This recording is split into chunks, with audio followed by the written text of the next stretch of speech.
ਰਾਮ ਰਾਜ ਦਾ ਜਿਹੜਾ ਹੈਗੀ ਆ ਪਹਿਲੀ ਝਲਕ ਦੇਖ ਲਈ ਹੋਈ ਆ। ਜਿਹੜਾ ਹਿੰਦੂ ਰਾਸ਼ਟਰ ਜਾਂ ਰਾਮ ਦਾ ਰਾਜ ਹੈਗਾ ਉਹ ਕਿਸ ਤਰ੍ਹਾਂ ਦਾ ਹੋਵੇਗਾ। ਸਿੱਖਾਂ ਨੂੰ ਤਾਂ ਇਹਦੇ ਬਾਰੇ ਕੋਈ ਭੁਲੇਖਾ ਨਹੀਂ ਸੀ। ਅਸੀਂ ਤਾਂ ਘੱਟੋ ਘੱਟ 1947 ਤੋਂ ਪਹਿਲਾਂ ਵੀ ਇਹਨਾਂ ਦੇ ਰਾਮ ਰਾਜ ਨੂੰ ਦੇਖਿਆ ਔਰ 1947 ਤੋਂ ਬਾਅਦ ਵੀ ਲਗਾਤਾਰ ਆ ਜਿਹੜਾ ਇਹਦਾ ਕਸ਼ਟ ਸਹਿੰਦੇ ਆ ਰਹੇ ਆ।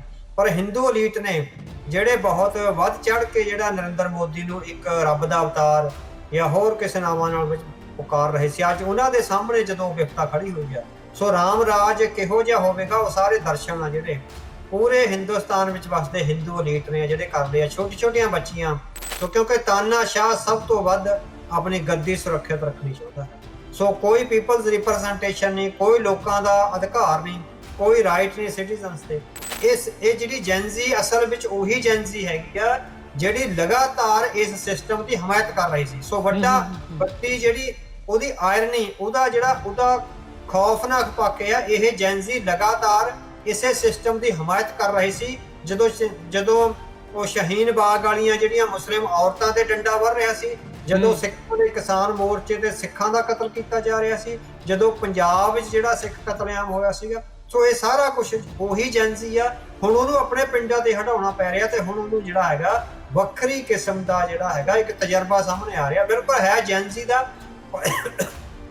ਆਪਾਂ ਸੀਏ ਵਾਲੇ ਪ੍ਰੋਟੈਸਟ ਦੇਖੇ, ਫਾਰਮਰ ਪ੍ਰੋਟੈਸਟ ਦੇਖੇ, ਇਹਨਾਂ 'ਚੋਂ ਕੋਈ ਨਾ ਬੋੜਿਆ।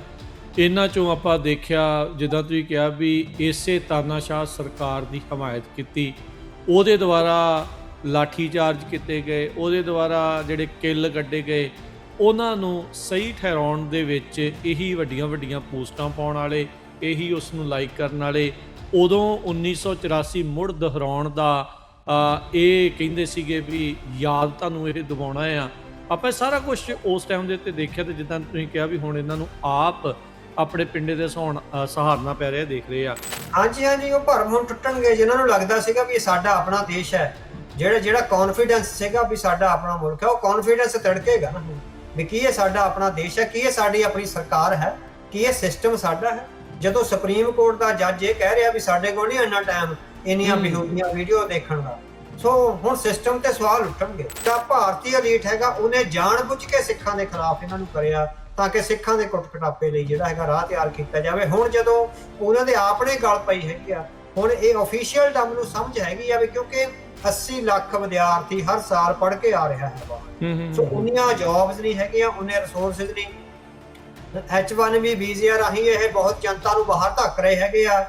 ਉਹਦੇ ਵਿੱਚੋਂ 90% ਜਾਲੀ ਡਿਗਰੀਆਂ ਵਾਲੇ ਹੈਗੇ ਆ। ਸੋ 90% ਜਾਲੀ ਡਿਗਰੀਆਂ ਤੇ ਜਿਹੜੇ H1B ਵੀਜ਼ੇ ਹੈਗੇ ਆ ਉਹ ਜਾ ਰਹੇ ਹੈਗੇ ਆ। ਸੋ ਇਹ ਤਾਂ ਅਮਰੀਕਾ ਸਰਕਾਰ ਨੂੰ ਚਾਹੀਦਾ ਵੀ ਘੱਟੋ ਘੱਟ ਉਹ ਇਸ ਤਰ੍ਹਾਂ, ਜਾਂ ਜਿਹੜੇ ਸਿੱਖ ਨੇ ਉਹ ਜਿਹੜੇ ਹੈਗੇ ਅਮਰੀਕਾ ਸਰਕਾਰ ਨਾਲ ਗੱਲਬਾਤ ਕਰਨ ਵੀ 90% H1B ਵੀਜ਼ੇ ਵਾਲੇ ਦੀਆਂ ਡਿਗਰੀਆਂ ਨੇ ਜਿਹੜੀਆਂ ਜਾਲੀ ਨੇ। ਇਹ ਕਲੋਨੀਅਲਿਜ਼ਮ ਆ, ਇਹ ਇੰਡੀਅਨ ਕਲੋਨੀਅਲਿਜ਼ਮ ਹੋ ਰਿਹਾ ਵੈਸਟਰਨ ਕੰਟਰੀਜ਼ ਵਿੱਚ। ਔਰ ਅਗਲੇ 50 ਸਾਲਾਂ ਵਿੱਚ ਜੇ ਇਹੋ ਹੀ ਹਾਲਾਤ ਰਹੇ ਤਾਂ ਵਾਸ਼ਿੰਗਟਨ ਦੇ ਫੈਸਲੇ ਵਾਸ਼ਿੰਗਟਨ ਤੋਂ ਨਹੀਂ ਹੋਣਗੇ, ਨਵੀਂ ਦਿੱਲੀ ਤੋਂ ਹੋਣਗੇ। ਲੰਡਨ ਦੇ ਫੈਸਲੇ ਲੰਡਨ ਤੋਂ ਨਹੀਂ ਹੋਣਗੇ, ਨਵੀਂ ਦਿੱਲੀ ਤੋਂ ਹੋਣਗੇ। ਇਸੇ ਤਰ੍ਹਾਂ ਓਟਾਵਾ ਜਾਂ ਮੈਲਬਰਨ ਦੇ ਫੈਸਲੇ, ਇਹ ਇੰਡੀਅਨ ਕਲੋਨੀਅਲਿਜ਼ਮ ਆ ਜਿਹੜਾ ਡੈਲੀਬਰੇਟਲੀ ਕੀਤਾ ਜਾ ਰਿਹਾ ਹੈਗਾ। ਸੋ ਇੰਡੀਅਨ ਅਲੀਟ ਆ ਜਿਹੜਾ ਅਫੀਸ਼ੀਅਲ ਡਮ ਆ ਉਹ ਸਮਝ ਰਿਹਾ ਹੈਗਾ ਵੀ ਚੁਣੌਤੀ ਵਿਦਿਨ ਬਹੁਤ ਵੱਡੀ ਆਉਣੀ ਹੈਗੀ। ਸੋ ਇਸੇ ਕਰਕੇ ਉਹ ਆਪਣੇ IAS ਅਫਸਰਾਂ ਨੂੰ, ਪੁਲਿਸ ਅਫਸਰਾਂ ਨੂੰ ਇਹਦੇ ਬਾਰੇ ਸੁਚੇਤ ਕਰਦਾ ਜਾ ਰਿਹਾ। ਆਪਾਂ ਦੇਖਿਆ ਵੀ ਉੱਥੇ ਮੀਡੀਆ ਦੇ ਜ਼ਰੀਏ, ਬਹੁਤ ਸਾਰੀਆਂ ਮੂਵੀਜ਼ ਦੇ ਜ਼ਰੀਏ ਰਾਸ਼ਟਰਵਾਦ ਨੂੰ ਬੜਾ ਕੁੱਟ ਕੇ ਇਹਨਾਂ ਸਾਰੇ ਨਿਆਣਿਆਂ ਦੇ ਵਿੱਚ ਭਰਿਆ। ਮੇਨ ਜਿਹੜਾ ਉਹਨਾਂ ਮੂਵੀਜ਼ ਦਾ ਜਾਂ ਉਹਨਾਂ ਸਾਰਿਆਂ ਦਾ ਜਿਹੜਾ ਫੋਕਸ ਆ ਉਹ ਇਹੀ ਲੋਕ ਸੀਗੇ, ਇਹੀ ਜਿਹੜੀ ਉਹ ਜਨਰੇਸ਼ਨ ਸੀ ਵੀ ਇਹਨਾਂ ਦੇ ਜ਼ਰੀਏ ਇਹ ਚੀਜ਼ ਬਣਾ ਦਿਓ। ਇੱਕ ਮੈਨੂੰ ਕਮੇਡੀਅਨ ਦੀ ਗੱਲ ਯਾਦ ਆਉਂਦੀ ਆ, ਕਨਾਲ ਕਾਮਰਾ ਕਰਕੇ, ਕਹਿੰਦਾ ਵੀ ਜੇ ਪਾਕਿਸਤਾਨ ਨਾ ਹੁੰਦਾ ਤਾਂ ਕੀ ਇਹ ਸਾਰੇ ਰਾਸ਼ਟਰਵਾਦੀ ਹੁੰਦੇ, ਕੀ ਇਹ ਰਾਸ਼ਟਰਵਾਦ ਫਿਰ ਵੀ ਜਿਹੜਾ ਉਹ ਇਹਨਾਂ ਦੇ ਵਿੱਚ ਰਹਿੰਦਾ। ਜਿਹੜਾ ਕਿ ਔਰੰਗਜ਼ੇਬੀ ਰੂਹ ਚਾਹੀਦੀ ਆ ਜੋ ਕੁਝ ਟੈਲੀਵਿਜ਼ਨ ਚੈਨਲ ਤੇ ਬੋਲਿਆ ਜਾ ਰਿਹਾ ਉਹਨੂੰ ਸੁਣਨ ਲਈ। ਸੋ ਅਸੀਂ ਤਾਂ ਜਿਸ ਤਰ੍ਹਾਂ ਆਪਾਂ ਸੈਂਸਿਟਿਵ ਆਦਮੀ ਹੈਗੇ, ਆਪਾਂ ਤਾਂ 5-4 ਮਿੰਟ ਵੀ ਉਹ ਨਹੀਂ ਦੇਖ ਸਕਦੇ। ਹਾਂਜੀ, ਸੋ ਕਿਉਂਕਿ ਉਹ ਲਗਾਤਾਰ ਕੋਸ਼ਿਸ਼ ਕਰ ਰਹੇ ਆ। ਡੇਵਿਡ ਲੈਮੀ ਦੀ ਕਿਤਾਬ ਦਾ ਆਪਾਂ ਜ਼ਿਕਰ ਕਰਿਆ ਸੀ। ਜਿਹੜਾ ਭਾਰਤ ਦਾ ਐਜੂਕੇਸ਼ਨ ਸਿਸਟਮ ਆ ਉਹ ਓਪਨ ਐਜੂਕੇਸ਼ਨ ਸਿਸਟਮ ਨਹੀਂ, ਉਹ ਕਲੋਜ਼ਡ ਐਜੂਕੇਸ਼ਨ ਸਿਸਟਮ ਆ। ਉਹ ਤੁਹਾਨੂੰ ਰੀਅਲ ਐਜੂਕੇਸ਼ਨ ਨਹੀਂ ਦੇ ਰਿਹਾ, ਤੁਹਾਡੇ ਮਾਈਂਡ ਨੂੰ ਕੰਟਰੋਲ ਕਰਨ ਵਾਲੀ ਐਜੂਕੇਸ਼ਨ।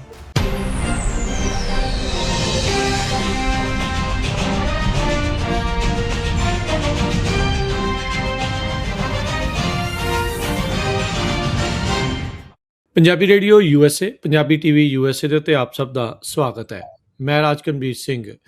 ਪ੍ਰੋਗਰਾਮ ਪੰਥਕ ਪੈਰਾਡਾਈਮ ਦੇ ਵਿੱਚ ਸਭ ਨੂੰ ਜੀ ਆਇਆਂ ਨੂੰ ਆਖਦੇ ਹਾਂ। ਮੇਰੇ ਨਾਲ ਪੰਥਕ ਪੈਰਾਡਾਈਮ ਪ੍ਰੋਗਰਾਮ ਦੇ ਵਿੱਚ ਜੁੜ ਚੁੱਕੇ ਨੇ ਸਰਦਾਰ ਅਵਤਾਰ ਸਿੰਘ ਜੀ। ਅਵਤਾਰ ਸਿੰਘ ਜੀ, ਜੀ ਆਇਆਂ ਨੂੰ ਸਵਾਗਤ ਹੈ। ਵਾਹਿਗੁਰੂ ਜੀ ਕਾ ਖਾਲਸਾ, ਵਾਹਿਗੁਰੂ ਜੀ ਕਾ ਖਾਲਸਾ, ਵਾਹਿਗੁਰੂ ਜੀ ਕੀ ਫਤਿਹ। ਅੱਜ ਦੇ ਇਸ ਪ੍ਰੋਗਰਾਮ ਦੇ ਵਿੱਚ ਆਪਾਂ ਗੱਲਬਾਤ ਕਰਾਂਗੇ ਭਾਰਤ ਦੇ ਵਿੱਚ ਜੋ ਇਸ ਟਾਈਮ ਚੱਲ ਰਿਹਾ ਆ। ਨੀਟ ਦੇ ਜਿਹੜੀਆਂ ਉੱਥੇ ਪ੍ਰੀਖਿਆ ਹੁੰਦੀਆਂ ਆ, ਇਮਤਿਹਾਨ ਹੁੰਦੇ ਆ, ਉਹ ਪੇਪਰ ਲੀਕ ਹੋਏ। ਬਹੁਤ ਸਾਰੇ ਬੱਚਿਆਂ ਨੇ ਖੁਦਕੁਸ਼ੀਆਂ ਉਸ ਦੇ ਕਰਕੇ ਕਰ ਲਈਆਂ। ਇਹ ਕੋਈ ਪੇਪਰ ਲੀਕ ਪਹਿਲੀ ਵਾਰ ਉੱਥੇ ਨਹੀਂ ਹੋਏ। ਹਰ ਸਾਲ ਤਕਰੀਬਨ ਹਰ ਤਰ੍ਹਾਂ ਦੇ ਐਂਟਰੈਂਸ ਟੈਸਟ ਦੇ ਵਿੱਚ ਇਹੀ ਵਰਤਾਰਾ ਉੱਥੇ ਦੇਖਣ ਨੂੰ ਲਗਾਤਾਰ ਮਿਲ ਰਿਹਾ ਹੈਗਾ ਆ।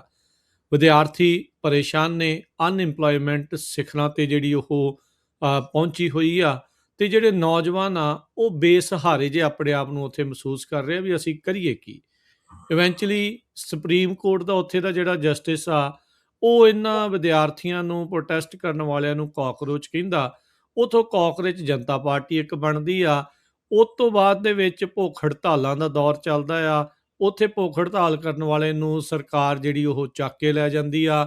ਫਿਰ ਇਹ ਸੰਸਦ ਵੱਲ ਨੂੰ ਕੂਚ ਕਰਦੇ ਆ, ਪ੍ਰਦਰਸ਼ਨ ਹੋ ਰਹੇ ਆ, ਰੋਸ ਮੁਜ਼ਾਹਰੇ ਹੋ ਰਹੇ ਆ, ਅਤੇ ਅੱਗੋਂ ਜਿਹੜੀ ਇੱਕ ਅਥੋਰੀਟੇਰੀਅਨ ਰੂਲ ਹੁੰਦਾ ਆ, ਉੱਥੋਂ ਦੀ ਜਿਹੜੀ ਸਰਕਾਰ ਆ ਬਿਲਕੁਲ ਉਸੇ ਤਰੀਕੇ ਦਾ ਵਤੀਰਾ ਇਹਨਾਂ ਪ੍ਰੋਟੈਸਟਰਸ ਦੇ ਉਲਟ ਕਰ ਰਹੀ ਆ।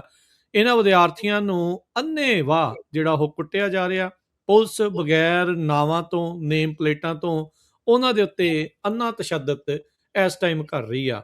ਇਹ ਵਰਤਾਰਾ ਸਿੱਖਾਂ ਨੇ ਪਿਛਲੇ ਕਈ ਦਹਾਕਿਆਂ ਤੋਂ ਲਗਾਤਾਰ ਆਪਣੇ ਨੰਗੇ ਪਿੰਡਿਆਂ ਦੇ ਉੱਤੇ ਸਹਾਰਿਆ, ਅਤੇ ਅੱਜ ਉੱਥੇ ਦਾ ਜਿਹੜਾ ਸਟੂਡੈਂਟ ਆ, ਅੱਜ ਉੱਥੇ ਦਾ ਵਿਦਿਆਰਥੀ ਜਿਹੜਾ ਆ ਪੂਰੇ ਭਾਰਤ ਦਾ, ਉਸ ਨੂੰ ਇਸ ਦਾ ਸਾਹਮਣਾ ਕਰਨਾ ਲਗਾਤਾਰ ਪੈ ਰਿਹਾ ਆ। ਅਵਤਾਰ ਸਿੰਘ ਜੀ, ਸ਼ੁਰੂਆਤ ਕਰਦੇ ਹਾਂ ਵੀ ਭਾਰਤ ਵਿੱਚ ਜਿਹੜੇ ਇਸ ਟਾਈਮ ਖਾਸ ਕਰਕੇ ਇਹਨਾਂ ਵਿੱਚ ਬਹੁ ਗਿਣਤੀ ਹਿੰਦੂਆਂ ਦੀ ਆ, ਹਿੰਦੂ ਵਿਦਿਆਰਥੀ ਨੇ, ਇਹਨਾਂ ਦੇ ਨਾਲ ਹੁਣ ਜਿਹੜੀ ਇਹ ਬਦਸਲੂਕੀ ਹੋ ਰਹੀ ਆ, ਜਿਹੜੀ ਕੁੱਟਮਾਰ ਹੋ ਰਹੀ ਆ, ਜੋ ਇਹ ਸ਼ੁਰੂ ਹੋਇਆ ਆ ਕੰਮ, ਇਹਨੂੰ ਆਪਾਂ ਕਿਵੇਂ ਜਿਹੜਾ ਉਹ ਦੇਖਦੇ ਹਾਂ। ਖਾਸ ਕਰਕੇ ਇਸ ਸੰਦਰਭ ਦੇ ਵਿੱਚ ਵੀ ਦੱਸਣਾ ਵੀ ਭਾਰਤ ਦੇ ਇਰਦ ਗਿਰਦ ਇਹੀ ਜਨਰੇਸ਼ਨ ਦੇ ਲੋਕਾਂ ਨੇ ਰੈਵੋਲੂਸ਼ਨ ਵੀ ਬੜੇ ਕੀਤੇ ਆ। ਹਾਂਜੀ ਹਾਂਜੀ, ਸੋ ਅਸੀਂ ਰਾਮ ਰਾਜ ਦਾ ਜਿਹੜਾ ਹੈਗੀ ਆ ਪਹਿਲੀ ਝਲਕ ਦੇਖ ਲਈ ਹੋਈ ਆ। ਜਿਹੜਾ ਹਿੰਦੂ ਰਾਸ਼ਟਰ ਆ, ਰਾਮ ਦਾ ਰਾਜ ਹੈਗਾ, ਉਹ ਕਿਸ ਤਰ੍ਹਾਂ ਦਾ ਹੋਵੇਗਾ। ਸਿੱਖਾਂ ਨੂੰ ਤਾਂ ਇਹਦੇ ਬਾਰੇ ਕੋਈ ਭੁਲੇਖਾ ਨਹੀਂ ਸੀ। ਅਸੀਂ ਤਾਂ ਘੱਟੋ ਘੱਟ 1947 ਤੋਂ ਪਹਿਲਾਂ ਵੀ ਇਹਨਾਂ ਦੇ ਰਾਮ ਰਾਜ ਨੂੰ ਦੇਖਿਆ, ਔਰ 1947 ਤੋਂ ਬਾਅਦ ਵੀ ਲਗਾਤਾਰ ਆ ਜਿਹੜਾ ਇਹਦਾ ਕਸ਼ਟ ਸਹਿੰਦੇ ਆ ਰਹੇ ਆ। ਪਰ ਹਿੰਦੂ ਅਲੀਟ ਨੇ ਜਿਹੜੇ ਬਹੁਤ ਵੱਧ ਚੜ ਕੇ ਜਿਹੜਾ ਨਰਿੰਦਰ ਮੋਦੀ ਨੂੰ ਇੱਕ ਰੱਬ ਦਾ ਅਵਤਾਰ ਜਾਂ ਹੋਰ ਕਿਸੇ ਨਾਵਾਂ ਨਾਲ ਵਿੱਚ ਪੁਕਾਰ ਰਹੇ ਸੀ, ਅੱਜ ਉਹਨਾਂ ਦੇ ਸਾਹਮਣੇ ਜਦੋਂ ਵਿਪਤਾ ਖੜੀ ਹੋਈ ਹੈ। ਸੋ ਰਾਮ ਰਾਜ ਕਿਹੋ ਜਿਹਾ ਹੋਵੇਗਾ, ਉਹ ਸਾਰੇ ਦਰਸ਼ਨ ਆ ਜਿਹੜੇ ਪੂਰੇ ਹਿੰਦੁਸਤਾਨ ਵਿੱਚ ਵਸਦੇ ਹਿੰਦੂ ਅਲੀਟ ਨੇ ਜਿਹੜੇ ਕਰ ਲਿਆ। ਛੋਟੀ ਛੋਟੀਆਂ ਬੱਚੀਆਂ, 16-16 ਸਾਲਾਂ ਦੀਆਂ ਬੱਚੀਆਂ ਨੂੰ ਜਿਸ ਤਰ੍ਹਾਂ ਪੁਲਿਸ ਵਾਲਿਆਂ ਨੇ ਜਿੱਦਾਂ ਪੈਰ ਜੋੜ ਕੇ ਡੰਡੇ ਮਾਰੇ ਆ, ਔਰ ਜਿਸ ਤਰ੍ਹਾਂ ਨਾਲ ਉਹਨਾਂ ਨੂੰ ਬੇਪਤੀ ਔਰ ਬੇਇੱਜ਼ਤੀ ਔਰ ਜਲੀਲ ਕੱਤਿਆ ਛੋਟੀ ਛੋਟੀਆਂ ਬੱਚਿਆਂ ਨੂੰ। ਸੋ ਇਹ ਰਾਮ ਰਾਜ ਦੇ ਜਿਹੜੇ ਨਜ਼ਾਰੇ ਆ ਪ੍ਰਗਟ ਹੋਣ ਲੱਗੇ ਹੋਏ ਆ। ਸੋ 10-11 ਸਾਲ ਉਹਨਾਂ ਨੇ ਆਪਣਾ ਜਿਹੜਾ ਸਿਸਟਮ ਹੈਗਾ ਬੜੇ ਢੰਗ ਨਾਲ, ਆਰਗੇਨਾਈਜ਼ ਢੰਗ ਨਾਲ ਲੁਕੋ ਕੇ ਜਿਹੜੇ ਹੈਗੇ ਕੱਢ ਲਏ ਆ। ਪਰ ਹੁਣ ਕਿਉਂਕਿ ਚੈਲੰਜ ਆ ਜਿਹੜਾ ਚੈਲੰਜ ਵਿਦਿਨ ਆ ਜਿਹੜਾ ਉਹ ਆ ਰਿਹਾ ਹੈਗਾ, ਸੋ ਉਹਦੇ ਚੋਂ ਜਿਹੜੀ ਤਾਨਾਸ਼ਾਹੀ ਬਿਰਤੀ ਆ, ਸੋ ਤਾਨਾਸ਼ਾਹ ਦਾ ਕੋਈ ਧਰਮ ਨਹੀਂ ਹੁੰਦਾ। ਇਹੋ ਜਿਹੀ ਜਿਹੜੀ ਤਾਨਾਸ਼ਾਹੀ ਆ ਆਪਾਂ 1999 ਵਿੱਚ ਤਿਆਨਨਮਨ ਸਕੁਏਅਰ 'ਚ ਦੇਖੀ ਆ, ਜਿੱਥੇ ਫੌਜ ਨੇ ਪ੍ਰਦਰਸ਼ਨ ਕਰ ਰਹੇ ਵਿਦਿਆਰਥੀਆਂ ਤੇ ਟੈਂਕ ਚੜਾ ਕੇ ਉਹਨਾਂ ਨੂੰ ਕੁਚਲ ਕੇ ਮਾਰ ਦਿੱਤਾ ਸੀ। ਸੋ ਇਹ ਤਿਆਨਨਮਨ ਸਕੁਏਅਰ ਦਾ ਪਹਿਲੀ ਝਲਕ ਆ ਜਿਹੜੀ ਦਿੱਲੀ ਵਿੱਚ ਜੰਤਰ ਮੰਤਰ ਤੇ ਦੇਖੀ ਗਈ ਆ। ਸੋ ਆਉਣ ਵਾਲੇ ਸਮੇਂ ਵਿੱਚ ਟੈਂਕ ਚੱਲਣਗੇ, ਗੋਲੀਆਂ ਚੱਲਣਗੀਆਂ, ਔਰ ਸਾਰਾ ਕੁਛ ਆ ਜੋ ਚੀਨ ਵਿੱਚ ਹੋਇਆ ਹੈ। ਸੋ ਕਿਉਂਕਿ ਤਾਨਾਸ਼ਾਹ ਸਭ ਤੋਂ ਵੱਧ ਆਪਣੀ ਗੱਦੀ ਸੁਰੱਖਿਅਤ ਰੱਖਣੀ ਚਾਹੁੰਦਾ ਹੈ। ਸੋ ਕੋਈ ਪੀਪਲਜ਼ ਰਿਪਰੈਜ਼ੈਂਟੇਸ਼ਨ ਨਹੀਂ, ਕੋਈ ਲੋਕਾਂ ਦਾ ਅਧਿਕਾਰ ਨਹੀਂ, ਕੋਈ ਰਾਈਟ ਨਹੀਂ ਸਿਟੀਜ਼ਨਸ ਤੇ। ਸੋ ਰਾਮ ਰਾਜ ਕਿਹੋ ਜਿਹਾ ਹੋਵੇਗਾ, ਉਹ ਜਿਹੜਾ ਹੈਗਾ ਪੁਲਿਸ ਨੇ ਛੋਟੀਆਂ ਬੱਚੀਆਂ, ਪੜ੍ਹੇ ਲਿਖੇ ਬੱਚੇ, ਨੌਜਵਾਨਾਂ ਤੇ ਜੋ ਤਸ਼ੱਦਦ ਕਰਕੇ ਦਿਖਾਇਆ ਹੈ, ਉਹਨੇ ਸਪਸ਼ਟ ਕਰ ਦਿੱਤਾ ਹੈ ਵੀ ਜਿਸ ਰਾਮ ਰਾਜ ਲਈ ਜਿਹੜੇ ਭਾਰਤ ਦੇ ਹਿੰਦੂ ਵੱਧ ਚੜ ਕੇ ਹਿੱਸਾ ਲੈ ਰਹੇ ਸੀ, ਉਹਦਾ ਜਿਹੜਾ ਕਰੂਪ ਚਿਹਰਾ ਹੈ ਉਹ ਸਾਰਿਆਂ ਦੇ ਸਾਹਮਣੇ, ਅੱਖਾਂ ਦੇ ਸਾਹਮਣੇ, ਸਾਰੇ ਸੋਸ਼ਲ ਮੀਡੀਆ ਦੇ ਸਾਹਮਣੇ ਹੈਗਾ, ਜਿਹੜਾ ਉਹ ਅਨਫੋਲਡ ਹੋਣਾ ਸ਼ੁਰੂ ਹੋ ਗਿਆ। ਸੋ ਆਪਾਂ ਇਹਨੂੰ ਇੱਕ ਤਾਨਾਸ਼ਾਹ ਸਰਕਾਰ ਦੀ, ਜਿਹਦੇ ਵਿੱਚ ਪੀਪਲਜ਼ ਰਿਪਰੈਜ਼ੈਂਟੇਸ਼ਨ ਔਰ ਪੀਪਲਜ਼ ਰਾਈਟ ਦਾ ਕੋਈ ਵੀ ਮਹੱਤਵ ਨਹੀਂ ਹੈ, ਉਸ ਸਰਕਾਰ ਦੀ ਗੱਦੀ ਨੂੰ ਚਿੰਬੜ ਰਹਿਣ ਦੀ ਔਰ ਨੈਤਿਕ ਕਦਰਾਂ ਕੀਮਤਾਂ ਨੂੰ ਜਿਹੜਾ ਹੈਗਾ ਉਹ ਵਗਾ ਕੇ ਸਿਰਫ ਆਪਣੀ ਸੱਤਾ ਨੂੰ ਕਾਇਮ ਰੱਖਣ ਦੀ ਜਿਹੜੀ ਲਾਲਸਾ ਹੈ ਉਹਨੂੰ ਦੇਖ ਰਹੇ ਹੈਗੇ ਆ। ਸੋ ਇਸ ਲਾਲਸਾ ਦੇ ਰਾਹ 'ਚ ਜੋ ਵੀ ਆਵੇਗਾ, ਚਾਹੇ ਕੋਈ ਸਿੱਖ ਆਵੇਗਾ, ਚਾਹੇ ਮੁਸਲਿਮ ਆਵੇਗਾ, ਸਿੱਖ ਤਾਂ ਲਗਾਤਾਰ ਆ ਵੀ ਰਹੇ ਆ ਔਰ ਜਿਹੜਾ ਹੈਗਾ ਤਸ਼ੱਦਦ ਵੀ ਸਹਿ ਰਹੇ ਆ। ਸੋ ਜਿਹੜੇ ਲੋਕ ਲਗਾਤਾਰ ਇਹ ਜਸ਼ਨ ਮਨਾ ਰਹੇ ਸੀ ਵੀ ਸਿੱਖਾਂ ਦਾ ਕਤਲੇਆਮ ਹੋਇਆ, ਸਿੱਖਾਂ ਦਾ ਕੁੱਟ ਕਟਾਪਾ ਹੋਇਆ, ਸਿੱਖਾਂ ਨੂੰ ਜਿਹੜੀ ਹੈਗੀ ਆ ਇੱਕ ਪ੍ਰਾਈਵੇਟ ਫੌਜ ਜਿਹੜੀ ਕਿ ਪੁਲਿਸ ਦੀਆਂ ਵਰਦੀਆਂ ਪਾ ਕੇ ਆਉਂਦੀ ਹੈ, ਸ਼ੰਭੂ ਬਾਰਡਰ ਤੇ ਹੋਇਆ। ਸ਼ੰਭੂ ਬਾਰਡਰ ਤੇ ਜਿਹੜੇ ਪ੍ਰਾਈਵੇਟ ਗੁੰਡੇ ਦਿੱਲੀ ਵਿੱਚ ਸਿੱਖ ਬੱਚੀਆਂ ਦਾ ਜਿਹੜਾ ਹੈਗਾ ਉਹ ਉਹਦੇ ਤੇ ਲਾਠੀਆਂ ਚਲਾ ਰਹੇ ਆ, ਇਹੋ ਹੀ ਪ੍ਰਾਈਵੇਟ ਗੁੰਡੇ ਸ਼ੰਭੂ ਬਾਰਡਰ ਤੇ ਤੁਸੀਂ ਦੇਖੋ ਉਹ ਅੱਧੀ ਰਾਤ ਨੂੰ ਆਏ ਜਦੋਂ ਕਿਸਾਨ ਸੌਂ ਰਹੇ ਸੀ, ਟਰੈਕਟਰ ਭੰਨੇ, ਲਗਭਗ 150 ਸਿੱਖ ਨੌਜਵਾਨ ਤੇ ਬਜ਼ੁਰਗਾਂ ਨੂੰ ਜ਼ਖਮੀ ਕਰਿਆ। ਇਹ ਪੁਲਿਸ ਨਹੀਂ ਸੀ, ਇਹ ਪ੍ਰਾਈਵੇਟ ਸੈਨਾ ਸੀ। ਸੋ ਇਹ ਪ੍ਰਾਈਵੇਟ ਸੈਨਾ ਨੂੰ ਕੌਣ ਆਰਗੇਨਾਈਜ਼ ਕਰ ਰਿਹਾ? ਉਹੀ ਤੁਸੀਂ ਦੇਖਿਆ ਵੀ ਬਿਨਾਂ ਵਰਦੀ ਤੋਂ ਸਧਾਰਨ ਕੱਪੜਿਆਂ ਵਿੱਚ ਟੋਪੀਆਂ ਪਾਈਆਂ ਹੋਈਆਂ ਤਾਂ ਕਿ ਪਛਾਣੇ ਨਾ ਜਾਓ। ਸੋ ਇਹ ਲਗਾਤਾਰ ਵਰਤਾਰੇ ਆ ਜਿਹੜੇ ਵਾਪਰਨਗੇ। ਸੋ ਇਹ ਪਹਿਲੀ ਝਲਕ ਹੈ ਤਿਆਨਨਮਨ ਸਕੁਏਅਰ ਦੀ ਤੇ ਪਹਿਲੀ ਹੀ ਝਲਕ ਹੈ ਰਾਮ ਰਾਜ ਦੀ, ਵੀ ਰਾਮ ਰਾਜ ਕਿਹੋ ਜਿਹਾ ਹੋਵੇਗਾ। ਉਹਦੇ ਜਿਹੜੇ ਦਰਸ਼ਨ ਆ ਹੁਣ ਭਾਰਤ ਦੇ ਜਿਹੜਾ ਅਪਰ ਕਾਸਟ ਹਿੰਦੂ ਆ ਉਹਨੂੰ ਜਿਹੜੇ ਹੋਣੇ ਆ ਸ਼ੁਰੂ ਹੋ ਗਏ। ਬੜੇ ਚਿਰ ਤੋਂ ਉੱਥੇ ਲੋਕ ਇਹ ਕਹਿ ਰਹੇ ਸੀਗੇ ਵੀ ਤੁਸੀਂ ਆਪਣੇ ਨਿਆਣਿਆਂ ਨੂੰ ਇੱਕ ਵਾਇਲੈਂਟ ਜਿਹੜੀ ਸਰਕਾਰ ਆ ਉਸ ਦੀ ਪੈਰਵਾਈ ਕਰਨ ਦੇ ਵਿੱਚ ਲਾਇਆ ਹੋਇਆ ਆ, ਉਹਨਾਂ ਨੂੰ ਰੁਜ਼ਗਾਰ ਵਾਲੇ ਪਾਸੇ, ਉਹ ਸਾਰੀਆਂ ਚੀਜ਼ਾਂ ਪਾਸੇ ਆਮ ਨੁਕਤਿਆਂ ਤੋਂ ਦੂਰ ਕਰਕੇ ਹਿੰਦੂ ਮੁਸਲਿਮ ਜਾਂ ਮੈਜੋਰਟੀ ਮਿਨੋਰਟੀ ਜਾਂ ਹਿੰਦੂ ਸਿੱਖ ਇਹ ਸਾਰੇ ਮਸਲਿਆਂ ਦੇ ਵਿੱਚ ਜਿਹੜਾ ਤੁਸੀਂ ਉਲਝਾ ਲਿਆ ਤੇ ਇਵੈਂਚੁਅਲੀ ਇਹ ਚੀਜ਼ ਜਿਹੜੀ ਹੋਣੀ ਆ।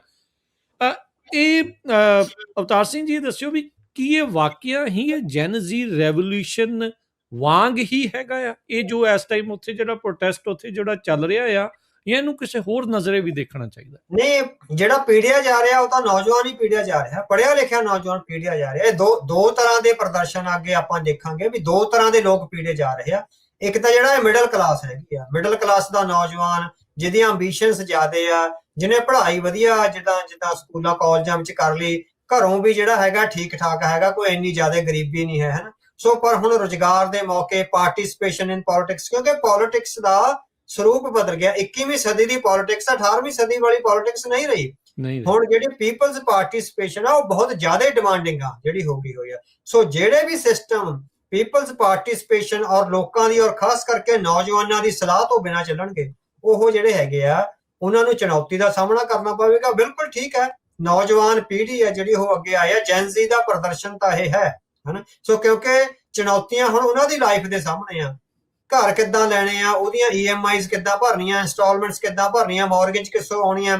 ਸੋ ਉਸ ਲੈਵਲ ਦਾ ਜਿਹੜਾ ਲਾਈਫ ਸਟੈਂਡਰਡ ਆ ਜਿਹੜਾ ਹੁਣ ਤੱਕ ਮੇਨਟੇਨ ਕੀਤਾ ਆ ਰਿਹਾ ਹੈ। ਚਲੋ ਉਹਨਾਂ ਦੇ ਬਜ਼ੁਰਗਾਂ ਦੀਆਂ ਤਨਖਾਹਾਂ ਸੀ, ਸਰਕਾਰੀ ਨੌਕਰੀਆਂ ਤੇ ਸੀ, ਆਇਆ ਇੰਨੀ ਵੱਡੀ ਪੀੜ੍ਹੀ ਨੂੰ ਸਰਕਾਰੀ ਨੌਕਰੀਆਂ ਹੈ ਨੇ, ਉਹਨਾਂ ਲਈ ਪ੍ਰੋਫੈਸ਼ਨਲ ਕੋਰਸਿਸ ਹੈ ਨੇ। ਹੁਣ ਪ੍ਰੋਫੈਸ਼ਨਲ ਕੋਰਸਿਸ ਦੇ ਤਾਂ ਪੇਪਰ ਲੀਕ ਹੋ ਰਹੇ ਆ, ਉਹ ਫਿਰ ਜਿਹੜੇ ਸੱਤਾਧਾਰੀ ਆ ਜਾਂ ਅਫਸਰਸ਼ਾਹੀ ਆ ਉਹਨਾਂ ਦੇ ਬੱਚੇ ਹੀ ਜਿਹੜੇ ਹੈਗੇ ਸੈਟਲ ਹੋ ਰਹੇ ਆ। ਜਿਹੜੇ ਬਾਕੀ ਪੜ੍ਹੇ ਲਿਖੇ ਲੋਕ ਨੇ ਉਹ ਵਿਚਾਰੇ, ਇਹ ਬਹੁਤ ਵੱਡੀ ਚੁਣੌਤੀ ਆਉਣੀ ਆ ਨਾ, ਵੀ ਨਾ ਤਾਂ ਉਹਨਾਂ ਤੋਂ ਟੈਕਸੀਆਂ ਚੱਲਣੀਆਂ, ਨਾ ਉਹਨਾਂ ਤੋਂ ਫੈਕਟਰੀਆਂ ਵਿੱਚ ਜਿਹੜਾ ਹੈਗਾ ਉਹ ਕੰਮ ਹੋਣਾ ਹੈ। ਸੋ ਇਹ ਜੈਨ ਜ਼ੀ ਦਾ ਹੀ ਪ੍ਰਦਰਸ਼ਨ ਹੈ।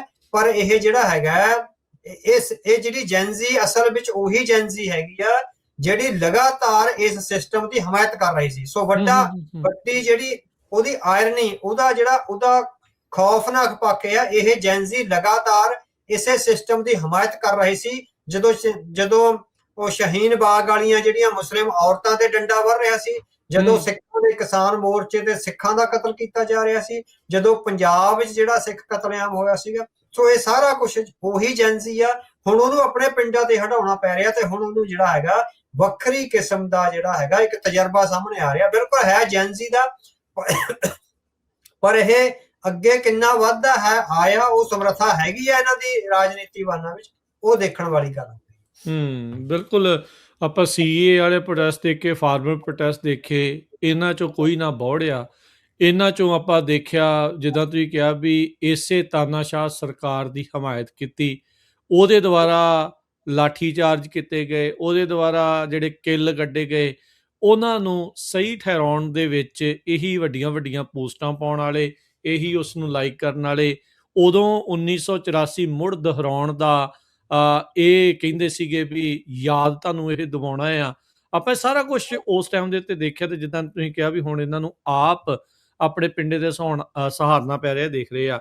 ਕੀ ਜਿਹੜੀ ਸਰਕਾਰ ਦੇ ਦੁਆਰਾ ਇੰਨੀ ਤਰੀਕੇ ਦੇ ਨਾਲ ਤੇ ਇੰਨੀ ਜਿਹੜੀ ਵਾਇਲੈਂਟਲੀ ਇਹਨਾਂ ਨੂੰ ਜਿਹੜਾ ਉਹ ਟੈਕਲ ਜਿਹੜਾ ਹੁਣ ਕੀਤਾ ਜਾ ਰਿਹਾ ਆ, ਕੀ ਇਹ ਜਿਹੜੇ ਆਲੇ ਦੁਆਲੇ ਦੇ ਮੁਲਕਾਂ ਦੇ ਵਿੱਚ, ਜਿੱਦਾਂ ਮੈਂ ਪਹਿਲਾਂ ਕਿਹਾ ਵੀ ਜਿਹੜੇ ਰੈਵੋਲੂਸ਼ਨ ਹੋਏ, ਇਹ ਉਸੇ ਡਰ ਤੋਂ ਹੀ ਆ ਵੀ ਉਹਨਾਂ ਨੂੰ ਇਹ ਤਾਂ ਨਹੀਂ ਲੱਗਦਾ ਵੀ ਨੇਪਾਲ ਵਾਂਗੂ ਇੱਥੇ ਵੀ ਸੱਤਾ ਬਦਲ ਜੇ, ਬੰਗਲਾਦੇਸ਼ ਹਾਂਜੀ ਹਾਂਜੀ ਵਾਂਗੂ ਬਿਲਕੁਲ ਵੀ ਹਾਂ ਵੀ ਬਿਲਕੁਲ ਵੀ ਉਹਨਾਂ ਦੀ ਡਰ ਦੇ ਕਰਕੇ ਇਸ ਤਰੀਕੇ ਨਾਲ ਕੁਚਲਿਆ ਜਾ ਹਾਂਜੀ ਰਿਹਾ। ਹਾਂ ਵੈਸੇ ਤਾਂ ਹਰੇਕ ਤਾਨਾਸ਼ਾਹ ਦਾ ਇਹ ਆਪਣਾ ਅੰਦਰੂਨੀਓ ਹੀ ਵਤੀਰਾ ਹੁੰਦਾ ਵੀ ਕਿਸੇ ਨੂੰ ਵੀ ਜਿਹੜਾ ਹੈਗਾ ਬੋਲਣ ਨਹੀਂ ਦੇਣਾ, ਜਾਂ ਜਿੱਦਾਂ ਆਪਾਂ ਜਦੋਂ ਬੰਦਾ ਸੱਤਾ ਵਿੱਚ ਆ ਜਾਂਦਾ ਫਿਰ ਉਹ ਇੰਨਾ ਆਪਣੇ ਆਪ ਨੂੰ ਰੱਬ ਤੋਂ ਵੀ ਵੱਡਾ ਸਮਝਦਾ ਵੀ ਖੰਘ ਵੀ ਕੌਣ ਜਾਊਗਾ, ਸਾਡੀ ਤਾਂ ਐਡੀ ਸਲਤਨਤ ਆ, ਸਾਡੇ ਕੋਲ ਇੰਟੈਲੀਜੈਂਸ ਆ, ਸਾਡੇ ਕੋਲ ਫੌਜ ਆ, ਅਸੀਂ ਨਿਊਕਲੀਅਰ ਪਾਵਰ ਆ, ਸਾਡੇ ਇੱਕ ਅੱਖ ਦੇ ਇਸ਼ਾਰੇ ਤੇ ਹਜ਼ਾਰਾਂ ਫੌਜੀ ਆ ਜਿਹੜੇ ਸਾਡੇ ਲਈ ਜਿਹੜਾ ਹੈਗਾ ਮਰਨ ਮਾਰਨ ਨੂੰ ਤਿਆਰ ਨੇ। ਸੋ ਜਿਹੜਾ ਖੰਘ ਵੀ ਕਿੱਦਾਂ ਖੰਘ ਜੋ ਉਹ ਹੈਗਾ ਜਿਹੜਾ, ਤੇ ਦੂਸਰਾ ਜਿਹੜੇ ਆਲੇ ਦੁਆਲੇ ਪ੍ਰਦਰਸ਼ਨ ਆ ਜਿਹੜੇ ਹੋਏ ਆ ਹੁਣ ਇਹਨਾਂ ਦੀ ਸਹਾਇਤਾ ਨਾਲ ਪਾਕਿਸਤਾਨ ਵਿਚਲੇ ਜਿਹੜਾ ਪੀਓਕੇ ਆ ਉਹਦੇ ਵਿੱਚ ਪ੍ਰਦਰਸ਼ਨ ਹੋ ਰਹੇ ਆ ਨਾ। ਸੋ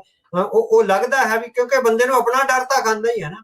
ਹੁਣ ਜੋ ਕੁਝ ਬਲੋਚਿਸਤਾਨ ਵਿੱਚ ਹੋ ਰਿਹਾ ਉਹ ਵੀ ਭਾਰਤ ਸਰਕਾਰ ਦੀ ਮਦਦ ਨਾਲ ਹੀ ਹੋ ਰਿਹਾ ਹੈ, ਉੱਥੇ ਤਾਂ ਹਥਿਆਰਬੰਦ ਸੰਘਰਸ਼ ਆ ਜਿਹੜਾ ਵੱਡੀ ਪੱਧਰ ਤੇ ਚੱਲ ਰਿਹਾ ਹੈ ਨਾ। ਸੋ ਆਲੇ ਦੁਆਲੇ ਜੋ ਹੋਇਆ, ਬੰਗਲਾਦੇਸ਼ ਵਿੱਚ ਹੋਇਆ, ਸ਼੍ਰੀਲੰਕਾ ਵਿੱਚ ਹੋਇਆ, ਨੇਪਾਲ ਵਿੱਚ ਹੋਇਆ, ਸੋ ਉਹਦੇ ਤੋਂ ਹਰੇਕ ਜਿਹੜਾ ਗੈਰ ਜਮਹੂਰੀ ਹੈ, ਜਿਹੜਾ ਡੈਮੋਕ੍ਰੈਟਿਕ ਲੀਡਰ ਨਹੀਂ ਹੈ, ਉਹਨੂੰ ਫਿਰ ਜਿਹੜੀ ਹੈਗੀ ਆਪਣੀ ਕੁਰਸੀ, ਆਪਣੀ ਸਲਤਨਤ ਤੇ ਆਪਣੀ ਆਕੜ ਆ ਜਿਹੜੀ ਉਹ ਥਰਥਰਾਉਂਦੀ ਦਿਖਦੀ ਆ। ਸੋ ਇਸੇ ਕਰਕੇ ਉਹਨਾਂ ਨੇ ਵੱਡਾ ਐਕਸ਼ਨ ਕਰਿਆ ਔਰ ਦੇਖਿਆ ਵੀ ਜੇ ਪਹਿਲੇ ਹੱਲੇ ਇਹਨਾਂ ਨੂੰ ਭੰਨ ਦਿੱਤਾ ਜਾਵੇ ਹਨਾ। ਸੋ ਇਹ ਇੱਕ ਸਟ੍ਰੈਟਜੀ ਹੁੰਦੀ ਆ ਵੀ ਪਹਿਲੇ ਹੱਲੇ ਹੀ ਪੈਰ ਉਖਾੜ ਦਿਓ, ਜਿਹੜਾ ਸੰਘਰਸ਼ ਹੈ ਉਹਦੇ ਪਹਿਲੇ ਹੱਲੇ ਉਹਦੇ ਤੇ ਐਡਾ ਵੱਡਾ ਹਮਲਾ ਕਰੋ ਵੀ ਉਹਦੇ ਪੈਰ ਉਖਾੜ ਦਿਓ। ਸੋ ਉਹਨਾਂ ਨੇ ਪਹਿਲਾ ਵੱਡਾ ਹਮਲਾ ਜਿਹੜਾ ਇਹ ਕਰਿਆ ਵੀ ਉਹਦੇ ਪੈਰ ਉਖਾੜ ਦਿਓ। ਛੋਟੀਆਂ ਬੱਚੀਆਂ, ਛੋਟੇ ਬੱਚੇ ਜਿਹੜੇ ਹਲੇ ਮੇਰੇ ਖਿਆਲ +2 ਜਾਂ BA1 ਜਾਂ BA2 ਚ ਪੜ੍ਹਨ ਵਾਲੇ ਵੀ ਉੱਥੇ ਆਏ ਹੋਏ, ਕਿਉਂਕਿ ਉਹਨਾਂ ਨੂੰ ਵੀ ਲੱਗਦਾ ਵੀ ਜੋ ਅੱਜ ਸਾਤੋਂ ਸੀਨੀਅਰ ਨਾਲ ਹੋ ਰਿਹਾ 3 ਸਾਲ ਸੀਨੀਅਰ ਨਾਲ, 3 ਸਾਲਾਂ ਬਾਅਦ ਉਹ ਸਾਡੇ ਨਾਲ ਵੀ ਹੋਣਾ। ਸੋ ਉਹ ਆ ਰਹੇ ਨੇ ਨਾ। ਸੋ ਇਹ ਬਿਲਕੁਲ ਠੀਕ ਆ ਵੀ ਆਲੇ ਦੁਆਲੇ ਜੋ ਕੁਝ ਹੋਇਆ, ਕਿਉਂਕਿ ਸਾਊਥ ਏਸ਼ੀਆ ਵਿੱਚ 3 ਮੁਲਕਾਂ ਵਿੱਚ ਇੱਕੋ ਟਾਈਮ ਤੇ 2-2 ਸਾਲਾਂ ਦੇ ਵਕਫੇ ਮਗਰੋਂ ਇਹ ਹੋ ਜਾਣਾ। ਸੋ ਉਹ ਡਰ ਆ ਜਿਹੜਾ ਖਾ ਰਿਹਾ। ਸੋ ਤਿਆਨਨਮਨ ਸਕੁਅਰ ਦਾ ਵੀ ਉਹਨਾਂ ਕੋਲ ਇੱਕ ਤਜਰਬਾ ਹੈ ਵੀ ਉੱਥੇ ਜਿਹੜਾ ਹੈਗਾ ਇੱਕ ਵੱਡਾ ਪ੍ਰਦਰਸ਼ਨ ਹੋਇਆ ਸੀ। ਉਹਨੇ ਚੀਨੀ ਡਿਪਲੋਮੇਸੀ ਵਿੱਚ ਤੇ ਚੀਨੀ ਜਿਹੜੀ ਹੈਗੀ ਆ ਪੋਲਿਟਿਕਸ ਵਿੱਚ ਆ ਵੱਡੇ ਜਿਹੜੀਆਂ ਤਬਦੀਲੀਆਂ ਲਿਆਂਦੀ, ਜੇ ਬੇਸ਼ੱਕ ਉਹ ਡੈਮੋਕ੍ਰੈਟਿਕ ਤਾਂ ਨਹੀਂ ਹੋਏ ਪਰ ਉਹ ਤੋਂ ਬਾਅਦ ਕਾਫੀ ਵੱਡੀਆਂ ਤਬਦੀਲੀਆਂ ਆਈਆਂ ਨੇ। ਸੋ ਇਹ ਡਰ ਬਿਲਕੁਲ ਹੈਗਾ ਵੀ ਜਿਹੜਾ ਹੈਗਾ ਆਂਢ ਗੁਆਂਢ ਵਿੱਚ ਜੋ ਵਾਪਰਿਆ ਉਹ ਸਾਡੇ ਨਾਲ ਵੀ ਵਾਪਰ ਸਕਦਾ। ਨਹੀਂ ਬਿਲਕੁਲ। ਅਗਲੀ ਜਿਹੜੀ ਇਸ ਦੇ ਵਿੱਚ ਆਪਾਂ ਨਾਲ ਹੀ ਗੱਲ ਕਰਦੇ ਹਾਂ ਵੀ ਜਿੱਦਾਂ ਤੁਸੀਂ ਵੀ ਜ਼ਿਕਰ ਕੀਤਾ ਵੀ ਸਿੱਖਾਂ ਦੇ ਨਾਲ ਇਹ ਵਿਹਾਰ ਤਾਂ ਮੁੱਢੋਂ ਹੀ ਹੁੰਦਾ ਜਿਹੜਾ ਉਹ ਆ ਰਿਹਾ। ਆਪਾਂ ਇਸ ਥਾਂ ਦੇ ਉੱਤੇ ਜਦੋਂ ਤੋਂ ਆਪਾਂ ਬੈਠੇ ਹਾਂ, ਇਹ ਜਿਹੜਾ ਹੁਣ ਹਿੰਦੂ ਐਲੀਟ ਦੇ ਨਾਲ ਜਾਂ ਉਹਨਾਂ ਦੇ ਨਾਲ ਇਹ ਜਦੋਂ ਹੋ ਰਿਹਾ ਆ, ਕੀ ਤੁਹਾਨੂੰ ਲੱਗਦਾ ਵੀ ਜਿਹੜਾ ਇਹਨਾਂ ਦਾ ਭਰਮ ਆ ਇਹ ਥੋੜਾ ਟੁੱਟੂਗਾ ਜਾਂ ਟੁੱਟਿਆ ਆ? ਕੁਛ ਇਹਨਾਂ ਨੂੰ ਕੁਛ ਨਜ਼ਰ ਆਊਗਾ ਵੀ ਅਸਲੀਅਤ ਹੈ ਕੀ? ਹਾਂਜੀ ਉਹ ਭਰਮ ਹੁਣ ਟੁੱਟਣਗੇ। ਜਿਨ੍ਹਾਂ ਨੂੰ ਲੱਗਦਾ ਸੀਗਾ ਵੀ ਸਾਡਾ ਆਪਣਾ ਦੇਸ਼ ਹੈ, ਜਿਹੜਾ ਕੌਨਫੀਡੈਂਸ ਸੀਗਾ ਵੀ ਸਾਡਾ ਆਪਣਾ ਮੁਲਕ ਹੈ, ਉਹ ਕੌਨਫੀਡੈਂਸ ਤਿੜਕੇਗਾ ਨਾ ਹੁਣ ਵੀ ਕੀ ਇਹ ਸਾਡਾ ਆਪਣਾ ਦੇਸ਼ ਹੈ, ਕੀ ਇਹ ਸਾਡੀ ਆਪਣੀ ਸਰਕਾਰ ਹੈ, ਕੀ ਇਹ ਸਿਸਟਮ ਸਾਡਾ ਹੈ। ਜਦੋਂ ਸੁਪਰੀਮ ਕੋਰਟ ਦਾ ਜੱਜ ਇਹ ਕਹਿ ਰਿਹਾ ਵੀ ਸਾਡੇ ਕੋਲ ਨਹੀਂ ਇੰਨਾ ਟਾਈਮ ਇੰਨੀਆਂ ਬੇਹੂਦੀਆਂ ਵੀਡੀਓ ਦੇਖਣ ਦਾ, ਸੋ ਹੁਣ ਸਿਸਟਮ ਤੇ ਸਵਾਲ ਉੱਠਣਗੇ। ਹਿੰਦੂ ਐਲੀਟ ਵਿੱਚੋਂ ਸਵਾਲ ਉੱਠਣਗੇ, ਹਿੰਦੂ ਪੜ੍ਹੇ ਲਿਖੇ ਨੌਜਵਾਨਾਂ ਵਿੱਚ ਸਵਾਲ ਉੱਠਣਗੇ। ਸੋ ਇਹੋ ਹੀ ਹੈ ਵੀ ਜਦੋਂ ਸਵਾਲ ਉੱਠਣਗੇ ਫਿਰ ਉਹ ਜਵਾਬ ਕਿਸ ਢੰਗ ਦੇ ਲੱਭਦੇ ਆ। ਆਇਆ ਉਹ ਵੀ ਤਾਨਾਸ਼ਾਹ ਹੁੰਦੇ ਆ, ਆਇਆ ਉਹ ਵੀ ਹਿੰਸਕ ਹੋ ਜਾਂਦੇ ਆ, ਜਾਂ ਉਹ ਡੈਮੋਕ੍ਰੈਟਿਕ ਰਿਫਾਰਮਸ ਲਈ ਲੰਬਾ ਸੰਘਰਸ਼ ਆ ਜਿਹੜਾ ਉਹ ਕਰਨਗੇ। ਸੋ ਹਿੰਦੂ ਐਲੀਟ ਦਾ ਭਰਮ ਦਾ ਜਿਹੜਾ ਸ਼ੀਸ਼ਾ ਉਹ ਤੜਕਣਾ ਸ਼ੁਰੂ ਹੋਇਆ। ਤੇ ਬਹੁਤ ਸਾਰੀਆਂ ਵੀਡੀਓਜ਼ ਮਾਪਿਆਂ ਵੱਲੋਂ ਆ ਰਹੀਆਂ, ਹਿੰਦੂ ਮਾਂ-ਬਾਪ ਵੱਲੋਂ ਆ ਰਹੀਆਂ ਵੀ ਸਾਨੂੰ ਇਹ ਅਹਿਸਾਸ ਹੀ ਨਹੀਂ ਸੀ ਵੀ ਇਸ ਢੰਗ ਨਾਲ ਹੋ ਸਕਦਾ ਸੀ। ਸੋ ਪਹਿਲਾ ਕਦਮ ਹੈ ਜਿਹੜਾ ਉਹਨਾਂ ਨੇ ਤਾਨਾਸ਼ਾਹੀ ਵੱਲ ਰੱਖ ਲਿਆ ਹੋਇਆ, ਔਰ ਜਿਹੜੇ ਵਿਕਟਮ ਤੇ ਰਹਿ ਗਈ ਆ ਉਹਨੂੰ ਵੀ ਤਾਨਾਸ਼ਾਹੀ ਦਾ ਜਿਹੜਾ ਪਹਿਲਾ ਸਬਕ ਆ, ਉਹ ਪਹਿਲਾ ਲੈਸਨ ਆ ਜਿਹੜਾ ਮਿਲ ਗਿਆ ਹੋਇਆ। ਇਹ ਹੁਣ ਲਗਾਤਾਰ ਸੰਘਰਸ਼ ਵੀ ਚੱਲਣਗੇ, ਲਾਠੀਆਂ ਵੀ ਚੱਲਣਗੀਆਂ, ਇਹ ਲਗਾਤਾਰ ਇੱਕ ਪ੍ਰੋਸੈਸ ਚੱਲੇਗਾ। ਉਹਦੇ ਚੋਂ ਸਿਸਟਮ ਕਿੰਨਾ ਕਰੂਡ ਹੁੰਦਾ, ਸਿਸਟਮ ਕਿੰਨਾ ਵਾਇਲੈਂਟ ਹੁੰਦਾ, ਉਹਦੇ ਨਾਲ ਹੀ ਜਿਹੜੀ ਹੈਗੀ ਆ ਡੈਮੋਕ੍ਰੈਟਿਕ ਰਿਫਾਰਮਸ ਦੀ ਆਵਾਜ਼ ਆ ਜਿਹੜੀ ਉਹ ਉੱਠਦੀ ਜਾਵੇਗੀ। ਸੋ ਹਿੰਦੂ ਐਲੀਟ ਦੀ ਜਿਹੜੀ ਡੈਮੋਕ੍ਰੈਟਿਕ ਰਿਫਾਰਮਸ ਦੀ ਆਵਾਜ਼ ਆ, ਸੋ ਇਹ ਹੁਣ ਚੈਲੰਜ ਵਿਦਨ ਆਇਆ ਹੈਗਾ, ਵਿਦਆਊਟ ਸਿੱਖਾਂ ਵੱਲੋਂ ਨਹੀਂ ਆਇਆ, ਹਿੰਦੂਆਂ ਵੱਲੋਂ ਚੈਲੰਜ ਵਿਦਨ ਹੈਗਾ। ਸੋ ਇਸ ਵਿਦਨ ਚੈਲੰਜ ਨੂੰ ਜਿਹੜੇ ਵਿਦਨ ਦੇ ਲੀਡਰ ਹੈਗੇ ਆ, ਜਿਹੜਾ ਪੋਲੀਟੀਕਲ ਐਲੀਟ ਹੈਗਾ, ਉਹ ਵਿਦਨ ਚੈਲੰਜ ਨੂੰ ਕੀ ਆਇਆ ਉਨੇ ਹੀ ਖਤਰਨਾਕ ਢੰਗ ਨਾਲ ਰਿਸਪੌਂਡ ਕਰਦਾ ਜਿੰਨੇ ਖਤਰਨਾਕ ਢੰਗ ਨਾਲ ਉਹ ਸਿੱਖਾਂ ਤੇ ਮੁਸਲਮਾਨਾਂ ਨੂੰ ਕਰਦਾ, ਜਾਂ ਉਹ ਹਿੰਦੂ ਨੌਜਵਾਨਾਂ ਲਈ ਜਿਹੜਾ ਹੈਗਾ ਉਹ ਕੋਈ ਵੱਖਰਾ ਰਾਹ ਅਖਤਿਆਰ ਕਰੇਗਾ। ਆਇਆ ਹਾਲ ਦੀ ਘੜੀ ਉਹਦਾ ਜਿਹੜਾ ਹੈਗਾ ਸਿੱਖਿਆ ਮੰਤਰੀ ਦਾ ਅਸਤੀਫਾ ਦੇ ਕੇ ਬਲੀ ਦੇ ਕੇ ਜਿਹੜੀ ਹੈਗੀ ਆ ਉਹ ਗੱਲ ਟਪਾ ਦਿੱਤੀ ਜਾਊਗੀ। ਸੋ ਹੂੰ ਪਰ ਕਿਉਂਕਿ ਚੈਲੰਜ ਲਗਾਤਾਰ ਆਉਣੇ ਆ, ਅੱਜ ਸਿੱਖਿਆ ਮੰਤਰੀ ਦਾ ਅਸਤੀਫਾ ਆ ਗਿਆ, ਕੱਲ ਨੂੰ ਹੋਰ ਚੈਲੰਜਸ ਆ ਜਿਹੜੇ ਉਹ ਆਉਣੇ ਹੈਗੇ ਆ। ਸੋ ਇਹ ਉਹ ਹਿੰਦੂ ਅਲੀਟ ਲਈ ਜਿਹੜੀ ਹੈਗੀ ਆ ਇੱਕ ਲੰਬੀ ਲੜਾਈ ਹੋਵੇਗੀ। ਸੋ ਜਿੰਨੀ ਸਟੇਟ ਬਰੂਟਲ ਹੁੰਦੀ ਜਾਵੇਗੀ, ਹਿੰਦੂ ਅਲੀਟ ਦਾ ਇਹ ਡਿਪੈਂਡ ਕਰੂਗਾ ਵੀ ਉਹ ਸੰਘਰਸ਼ ਨੂੰ ਜਿਹੜਾ ਹੈਗਾ ਉਹ ਡੈਮੋਕ੍ਰੈਟਿਕ ਰੱਖ ਪਾਉਂਦੇ ਆ, ਵਾਇਲੈਂਸ ਤੋਂ ਬਿਨਾਂ ਕੀ ਅੱਗੇ ਵੱਧ ਸਕਦੇ ਹੈਗੇ ਆ। ਇਹ ਜਿਹੜੀ ਹੈਗੀ ਆ ਉਹਨਾਂ ਦੀ ਪਰਖ ਦੀ ਘੜੀ ਹੋਵੇਗੀ। ਬਿਲਕੁਲ। ਆਪਣੇ ਆਪ ਨੂੰ ਇੱਕ ਡੈਮੋਕ੍ਰੇਟ ਮੁਲਕ ਕਹਿ ਦੇਣਾ ਤੇ ਅਸਲੀ ਡੈਮੋਕ੍ਰੇਸੀ ਦੇ ਵਿਸ਼ਵਾਸ ਕਰਨ ਦੇ ਵਿੱਚ ਬੜਾ ਵੱਡਾ ਫਰਕ ਹੁੰਦਾ, ਤੇ ਉਹ ਅੰਤਰ ਆਪਾਂ ਨੂੰ ਨਜ਼ਰ ਆ ਰਿਹਾ ਅੱਜ। ਅਵਤਾਰ ਸਿੰਘ ਜੀ, ਆਪਾਂ ਇਹ ਕਹਿ ਸਕਦੇ ਹਾਂ ਵੀ ਜੇ ਹਾਲਾਤ ਬਣੇ ਆ ਤੇ ਇਹਨਾਂ ਦੇ ਵਿੱਚ ਕਾਰਨ ਇਹ ਸਾਰੇ ਲੋਕ ਆਪ ਸ਼ਾਮਲ ਨੇ।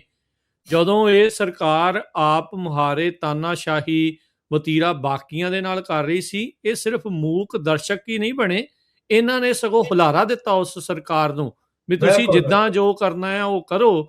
ਤੇ ਅੱਜ ਜਦ ਹੁਣ ਇਹਨਾਂ ਦੇ ਉੱਤੇ ਆ ਰਿਹਾ ਤੇ ਹੁਣ ਇਹਨਾਂ ਦੀਆਂ ਕੂਕਾਂ ਨਿਕਲੀਆਂ ਪਈਆਂ, ਇਹ ਹੁਣ ਆਵਾਜ਼ਾਂ ਮਾਰ ਰਹੇ, ਚੀਕਾਂ ਮਾਰ ਰਹੇ ਵੀ ਸਾਡੀ ਕੋਈ ਆ ਕੇ ਜਿਹੜੀ ਉਹ ਮਦਦ ਕਰੋ। ਇੱਥੇ ਇਹ ਗੱਲ ਜਿਹੜੀ ਕਿ ਹੁਣ ਜਿਹੜਾ ਭਾਰਤੀ ਨੀਤੀ ਘੜਾ ਹੈ ਉੱਥੇ, ਚਾਹੇ ਉਹਨੂੰ ਡੀਪ ਸਟੇਟ ਕਹਿ ਲਓ ਜਾਂ ਉਹਨਾਂ ਦੀ ਇੰਟੈਲੀਜੈਂਸ ਕਹਿ ਲਓ ਜਾਂ ਜਿੱਦਾਂ ਵੀ ਕਹਿ ਲਓ, ਜਾਂ ਇਹ ਜਿਹੜੀਆਂ ਸਰਕਾਰਾਂ ਨੇ ਇਹ ਹੁਣ ਸਮਝ ਚੁੱਕੀ ਆ ਵੀ ਜਿਹੜਾ ਭਵਿੱਖ ਦੇ ਵਿੱਚ ਉਹਨਾਂ ਨੂੰ ਜਿਹੜੀ ਅਸਲ 'ਚ ਵੱਡੀ ਚੁਣੌਤੀ ਉਹਨਾਂ ਦੇ ਆਪਣੇ ਹੀ ਨਾਗਰਿਕਾਂ ਤੋਂ ਮਿਲਣ ਵਾਲੀ। ਹਾਂਜੀ। ਸੋ ਇਹ ਕੁਝ ਸਮਾਂ ਪਹਿਲਾਂ ਨਾ ਜਿਹੜੇ ਨਵੇਂ ਆਈਏਐਸ ਕਰਕੇ ਬੱਚੇ ਆਈਏਐਸ ਬਣਦੇ ਹੈਗੇ ਆ, ਸੋ ਉਹਨਾਂ ਨੂੰ ਟ੍ਰੇਨਿੰਗ ਤੋਂ ਬਾਅਦ ਜਦੋਂ ਜੌਬ ਤੇ ਲਾਇਆ ਜਾਂਦਾ, ਉਹ ਜੌਬ ਤੋਂ ਪਹਿਲਾਂ ਜਿਹੜਾ ਹੈਗਾ ਇੱਕ ਉਹਨਾਂ ਦੀ ਡਿਸਕਸ਼ਨ ਜਾਂ ਉਹਨਾਂ ਨੂੰ ਜਿਸ ਤਰ੍ਹਾਂ ਇੱਕ ਸਲਾਹ ਵਾਲੇ ਢੰਗ ਨਾਲ, ਜਿੱਦਾਂ ਪੁਲਿਸ ਅਫਸਰਾਂ ਦੀ ਪਾਸਿੰਗ ਆਊਟ ਪਰੇਡ ਹੁੰਦੀ ਹੈ ਨਾ ਫਲੋਰ ਵਿੱਚ, ਹਨਾ, ਸੋ ਇਸ ਤਰ੍ਹਾਂ ਆਈਏਐਸ ਅਫਸਰਾਂ ਦੀ ਇੱਕ ਕਾਨਫਰੰਸ ਟਾਈਪ ਆ ਜਿਹੜੀ ਉਹ ਹੁੰਦੀ ਆ। ਉਹਦੇ ਵਿੱਚ ਇੱਕ ਅਨਕਨਫਰਮਡ ਰਿਪੋਰਟ ਆ ਵੀ ਅਜੀਤ ਡੋਭਾਲ ਨੇ ਉਹਨਾਂ ਨੂੰ ਸੰਬੋਧਨ ਕਰਿਆ, ਔਰ ਅਜੀਤ ਡੋਭਾਲ ਨੇ ਉਹਨਾਂ ਨੂੰ ਕਿਹਾ ਵੀ ਸਾਨੂੰ ਇਸ ਵੇਲੇ ਸਭ ਤੋਂ ਵੱਡੀ ਚੁਣੌਤੀ ਆਪਣੇ ਹੀ ਸਿਟੀਜ਼ਨਸ ਤੋਂ, ਆਪਣੇ ਜਿਹੜੇ ਸਿਟੀਜ਼ਨ ਆ ਉਹਨਾਂ ਤੋਂ ਮਿਲਣ ਵਾਲੀ ਹੈ। ਇਹ ਅਜੀਤ ਡੋਭਾਲ ਨੇ ਆਈਏਐਸ ਅਫਸਰਾਂ ਨੂੰ ਕਿਹਾ ਹੈਗਾ ਵੀ ਸਾਨੂੰ ਚੁਣੌਤੀ ਵਿਦਨ ਮਿਲਣ ਵਾਲੀ ਆ। ਸੋ ਹੁਣ ਤੁਸੀਂ ਉਹ ਤਿਆਰੀ ਕਰਨੀ ਹੈਗੀ ਆ ਵੀ ਜਿਹੜੀ ਸਾਨੂੰ ਆਪਣੇ ਹੀ ਸਿਟੀਜ਼ਨਸ ਤੋਂ ਔਰ ਆਪਣੇ ਹੀ ਸ਼ਹਿਰੀਆਂ ਔਰ ਆਪਣੇ ਹੀ ਅਲੀਟ ਵਰਗ ਤੋਂ ਚੁਣੌਤੀ ਮਿਲਣੀ ਆ। ਸੋ ਜਿਹੜੇ ਡੈਮੋਕ੍ਰੈਟਿਕ ਰਿਫਾਰਮਸ ਵਾਲੇ ਆ ਵੀ ਉਹਨਾਂ ਦਾ ਸਾਹਮਣਾ ਕਰਨ ਲਈ ਤੁਹਾਨੂੰ ਨਵੀਆਂ ਤਕਨੀਕਾਂ, ਨਵੀਂ ਸਟ੍ਰੈਟਜੀ ਔਰ ਆਪਣਾ ਜਿਹੜਾ ਮਾਈਂਡ ਸੈਟ ਆ ਉਹ ਨਵੇਂ ਢੰਗ ਨਾਲ ਰੀਟਿਊਨ ਆ ਜਿਹੜਾ ਉਹ ਕਰਨਾ ਪਵੇਗਾ। ਸੋ ਇਹ ਇੰਡੀਅਨ ਸਟੇਟ ਨੂੰ ਤੇ ਇੰਡੀਅਨ ਜਿਹੜੀ ਅਫੀਸ਼ੀਅਲ ਡਮ ਹੈਗਾ ਉਹਨੂੰ ਪਤਾ ਹੈਗਾ ਵੀ ਚੁਣੌਤੀ ਵਿਦਨ ਨਾਲ ਜਿਹੜੀ ਆਉਣੀ ਹੈਗੀ ਆ, ਔਰ ਲਗਾਤਾਰ ਉਹ ਤਿਆਰੀ ਕਰ ਰਹੇ ਹੈਗੇ। ਜਿਸ ਤਰ੍ਹਾਂ ਸਟੇਟ ਨੂੰ ਸਟਰੋਂਗ ਬਣਾਇਆ ਜਾ ਰਿਹਾ ਹੈਗਾ, ਨਵੀਂ ਲੋਕ ਸਭਾ ਬਣਾ ਕੇ ਲੋਕ ਸਭਾ ਦੀ ਨਵੀਂ ਹੱਦਬੰਦੀ, ਸੋ ਪੁਲਿਸ ਦੀਆਂ ਬਰੂਟਲ ਤਾਕਤਾਂ, ਉਹਦੇ ਵਿੱਚ ਇੰਟੈਲੀਜੈਂਸ ਏਜੰਸੀਆਂ ਦਾ ਰੋਲ, ਅਦਾਲਤਾਂ ਵੱਲੋਂ ਜਿਹੜੀ ਹੈਗੀ ਆ ਬਿਲਕੁਲ ਬੇਰੁਖੀ ਕਰ ਦੇਣੀ ਇਸ ਤਰ੍ਹਾਂ ਦੇ ਡੈਮੋਕ੍ਰੈਟਿਕ ਰਿਫਾਰਮਸ ਲਈ। ਸੋ ਸਿੱਖਾਂ ਦੀ ਕਤਲੇਆਮ ਕਰਕੇ ਬਾਕੀ ਦੇ ਹਿੰਦੂ ਅਲੀਟ ਨੂੰ ਡਰਾਉਣ ਦਾ ਹੀ ਸੀਗਾ ਇਹ, ਵੀ ਜਿਸ ਤਰ੍ਹਾਂ ਸਿੱਖਾਂ ਨਾਲ ਉਹ ਹਿੰਦੂ ਅਲੀਟ ਨੂੰ ਡਰਾ ਰਹੇ ਸੀ। ਜਿਹੜੀ ਤੁਸੀਂ ਗੱਲ ਕਹੀ ਹੈ ਨਾ ਵੀ ਹਿੰਦੂ ਅਲੀਟ ਦੇ ਨੌਜਵਾਨ ਆ ਜਿਹੜੇ ਸਿੱਖਾਂ ਦੇ ਕਤਲੇਆਮ ਜਾਂ ਕੁੱਟ ਕਟਾਪੇ ਤੇ ਸਰਕਾਰ ਦੀ ਹਮਾਇਤ ਵਿੱਚ ਆਉਂਦੇ ਰਹੇ ਹੈਗੇ ਆ, ਉਹਨਾਂ ਨੂੰ ਖਾਲਿਸਤਾਨੀ ਜਾਂ ਹੋਰ ਕਹਿ ਕੇ ਪਾਕਿਸਤਾਨੀ, ਹੁਣ ਇਹਨਾਂ ਹਿੰਦੂ ਅਲੀਟ ਤੇ ਹੀ ਚੀਨ ਦਾ ਜਿਹੜਾ ਲੱਗ ਰਿਹਾ ਵੀ ਚੀਨ ਵੱਲੋਂ ਤਖਤਾ ਪਲਟਾਉਣ ਦੀ ਕੋਸ਼ਿਸ਼ ਆ। ਅੱਜ ਭਾਰਤ ਦਾ ਸਾਰਾ ਜਿਹੜੇ ਟੀਵੀ ਚੈਨਲ ਹੈਗੇ ਆ ਉਹ ਚੀਨ ਦਾ ਨਾਂ ਲੈ ਰਹੇ ਵੀ ਚੀਨ ਦੀ ਹਮਾਇਤ ਨਾਲ ਜਿਹੜਾ ਹੈਗਾ ਉਹ ਇਹ ਦੇਸ਼ ਦਾ ਤਖਤਾ ਪਲਟਾਉਣ ਦੇ ਯਤਨ ਹੋ ਰਹੇ ਹੈਗੇ। ਸੋ ਜਿਹੜੇ ਸਿੱਖ ਨੇ ਉਹਨਾਂ ਨੂੰ ਖਾਲਿਸਤਾਨੀ ਬਣਾ ਕੇ ਕੁੱਟਿਆ ਗਿਆ ਦੱਸ ਕੇ, ਹਾਲਾਂਕਿ ਉਹ ਵੀ ਡੈਮੋਕ੍ਰੈਟਿਕ ਰਿਫਾਰਮਸ ਲਈ ਲੜ ਰਹੇ ਸੀ। ਕਿਸਾਨ ਮੋਰਚਾ ਇੱਕ ਡੈਮੋਕ੍ਰੈਟਿਕ ਰਿਫਾਰਮਸ ਲਈ ਸੀਗਾ ਅੱਜ। ਸੋ ਹੋਰ ਵੀ ਜਿਹੜੀਆਂ ਸਿੱਖ ਮੰਗਾਂ ਨੇ ਜਾਂ ਪੰਜਾਬ ਵਿੱਚ ਸਿੱਖ ਧਿਰਾਂ ਕੰਮ ਕਰਦੀਆਂ ਨੇ ਉਹ ਡੈਮੋਕ੍ਰੈਟਿਕ ਰਿਫਾਰਮਸ ਲਈ, ਮੇਨਲੀ ਡੈਮੋਕ੍ਰੈਟਿਕ ਰਿਫਾਰਮਸ ਲਈ ਵੀ 30 ਸਾਲ ਤੋਂ ਜਿਹੜੇ ਸਿੰਘ ਨੇ ਉਹ ਬਾਈ ਲਾਅ ਆ ਜਿਹੜੇ ਛੱਡਣੇ ਚਾਹੀਦੇ ਹੈਗੇ ਤੁਹਾਨੂੰ, ਜਾਂ ਜਿਹੜੀਆਂ ਸਿੱਖਾਂ ਦੀਆਂ ਮੰਗਾਂ ਨੇ ਵੀ ਸਾਡਾ ਤੁਸੀਂ BBMB ਤੇ ਕਬਜ਼ਾ ਕਰ ਰਹੇ ਹੋ, ਸਾਡੀ ਪੰਜਾਬ ਯੂਨੀਵਰਸਿਟੀ ਤੇ ਕਬਜ਼ਾ ਕਰ ਰਹੇ ਹੋ, ਉੱਥੇ ਜਿਹੜੇ ਹੈਗੇ ਆ ਵੱਖਰੀ ਤਰ੍ਹਾਂ ਦੇ ਸੈਮੀਨਾਰ ਜਿਹੜੇ ਪਾੜੋ ਤੇ ਰਾਜ ਕਰੋ, RSS ਵਾਲਿਆਂ ਨੂੰ ਉੱਥੇ ਪ੍ਰਮੋਟ ਕਰ ਰਹੇ ਹੈਗੇ। ਸੋ ਇਹ ਡੈਮੋਕ੍ਰੈਟਿਕ ਮੰਗਾਂ ਨੇ ਨਾ। ਈਵਨ ਧਰਮ ਯੁੱਧ ਮੋਰਚੇ ਦੀਆਂ ਮੰਗਾਂ ਵੀ ਡੈਮੋਕ੍ਰੈਟਿਕ ਸੀਗੀਆਂ ਵੀ ਇੱਕ ਟ੍ਰੇਨ ਦਾ ਨਾਂ ਦਰਬਾਰ ਸਾਹਿਬ ਦੇ ਨਾਂ ਤੇ ਰੱਖਿਆ ਜਾਵੇ। ਇਹ ਕਿੱਡੀ ਕੁ ਬੜਾ ਅੱਤਵਾਦ ਸੀਗਾ ਮੈਨੂੰ ਦੱਸਿਆ ਜਾਵੇ। ਜਾਂ ਦਰਬਾਰ ਸਾਹਿਬ ਤੋਂ ਇੱਕ ਰੇਡੀਓ ਸਟੇਸ਼ਨ ਤੋਂ ਜਿਹੜਾ ਸ਼ਬਦ ਕੀਰਤਨ ਦਾ ਪ੍ਰਸਾਰਣ ਕੀਤਾ ਜਾਵੇ, ਇਹ ਕਿੰਨਾ ਕੁ ਵੱਡਾ ਅੱਤਵਾਦ ਸੀ। ਉਹ ਤੋਂ ਬਾਅਦ ਵੀ ਤਾਂ ਸ਼ੁਰੂ ਹੋ ਹੀ ਗਿਆ। ਸੋ ਇਹ ਜੇ ਪਹਿਲਾਂ ਹੋ ਜਾਂਦਾ। ਸੋ ਡੈਮੋਕ੍ਰੈਟਿਕ ਰਿਫਾਰਮਸ ਲਈ ਸਿੱਖ ਲੜੇ।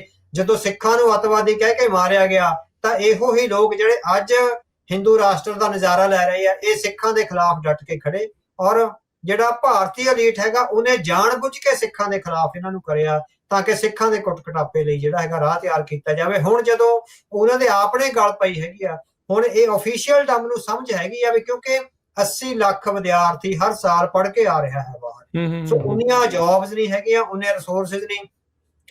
H1B ਵੀਜ਼ੇ ਰਾਹੀਂ ਇਹ ਬਹੁਤ ਜਨਤਾ ਨੂੰ ਬਾਹਰ ਧੱਕ ਰਹੇ ਹੈਗੇ ਆ।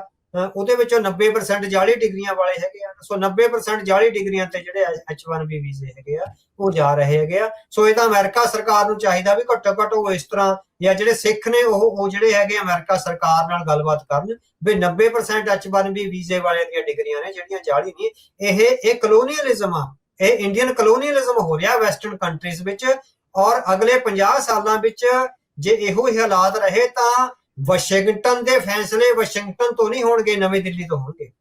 ਲੰਡਨ ਦੇ ਫੈਸਲੇ ਲੰਡਨ ਤੋਂ ਨਹੀਂ ਹੋਣਗੇ, ਨਵੀਂ ਦਿੱਲੀ ਤੋਂ ਹੋਣਗੇ। ਇਸੇ ਤਰ੍ਹਾਂ ਓਟਾਵਾ ਜਾਂ ਮੈਲਬਰਨ ਦੇ ਫੈਸਲੇ, ਇਹ ਇੰਡੀਅਨ ਕਲੋਨੀਅਲਿਜ਼ਮ ਆ ਜਿਹੜਾ ਡੈਲੀਬਰੇਟਲੀ ਕੀਤਾ ਜਾ ਰਿਹਾ ਹੈਗਾ। ਸੋ ਇੰਡੀਅਨ ਐਲੀਟ ਆ ਜਿਹੜਾ ਅਫੀਸ਼ੀਅਲ ਡਮ ਆ ਉਹ ਸਮਝ ਰਿਹਾ ਹੈਗਾ ਵੀ ਚੁਣੌਤੀ ਵਿਦਿਨ ਬਹੁਤ ਵੱਡੀ ਆਉਣੀ ਹੈਗੀ ਆ। ਸੋ ਇਸੇ ਕਰਕੇ ਉਹ ਆਪਣੇ IAS ਅਫਸਰਾਂ ਨੂੰ, ਪੁਲਿਸ ਅਫਸਰਾਂ ਨੂੰ ਇਹਦੇ ਬਾਰੇ ਸੁਚੇਤ ਕਰਦਾ ਜਾ ਰਿਹਾ।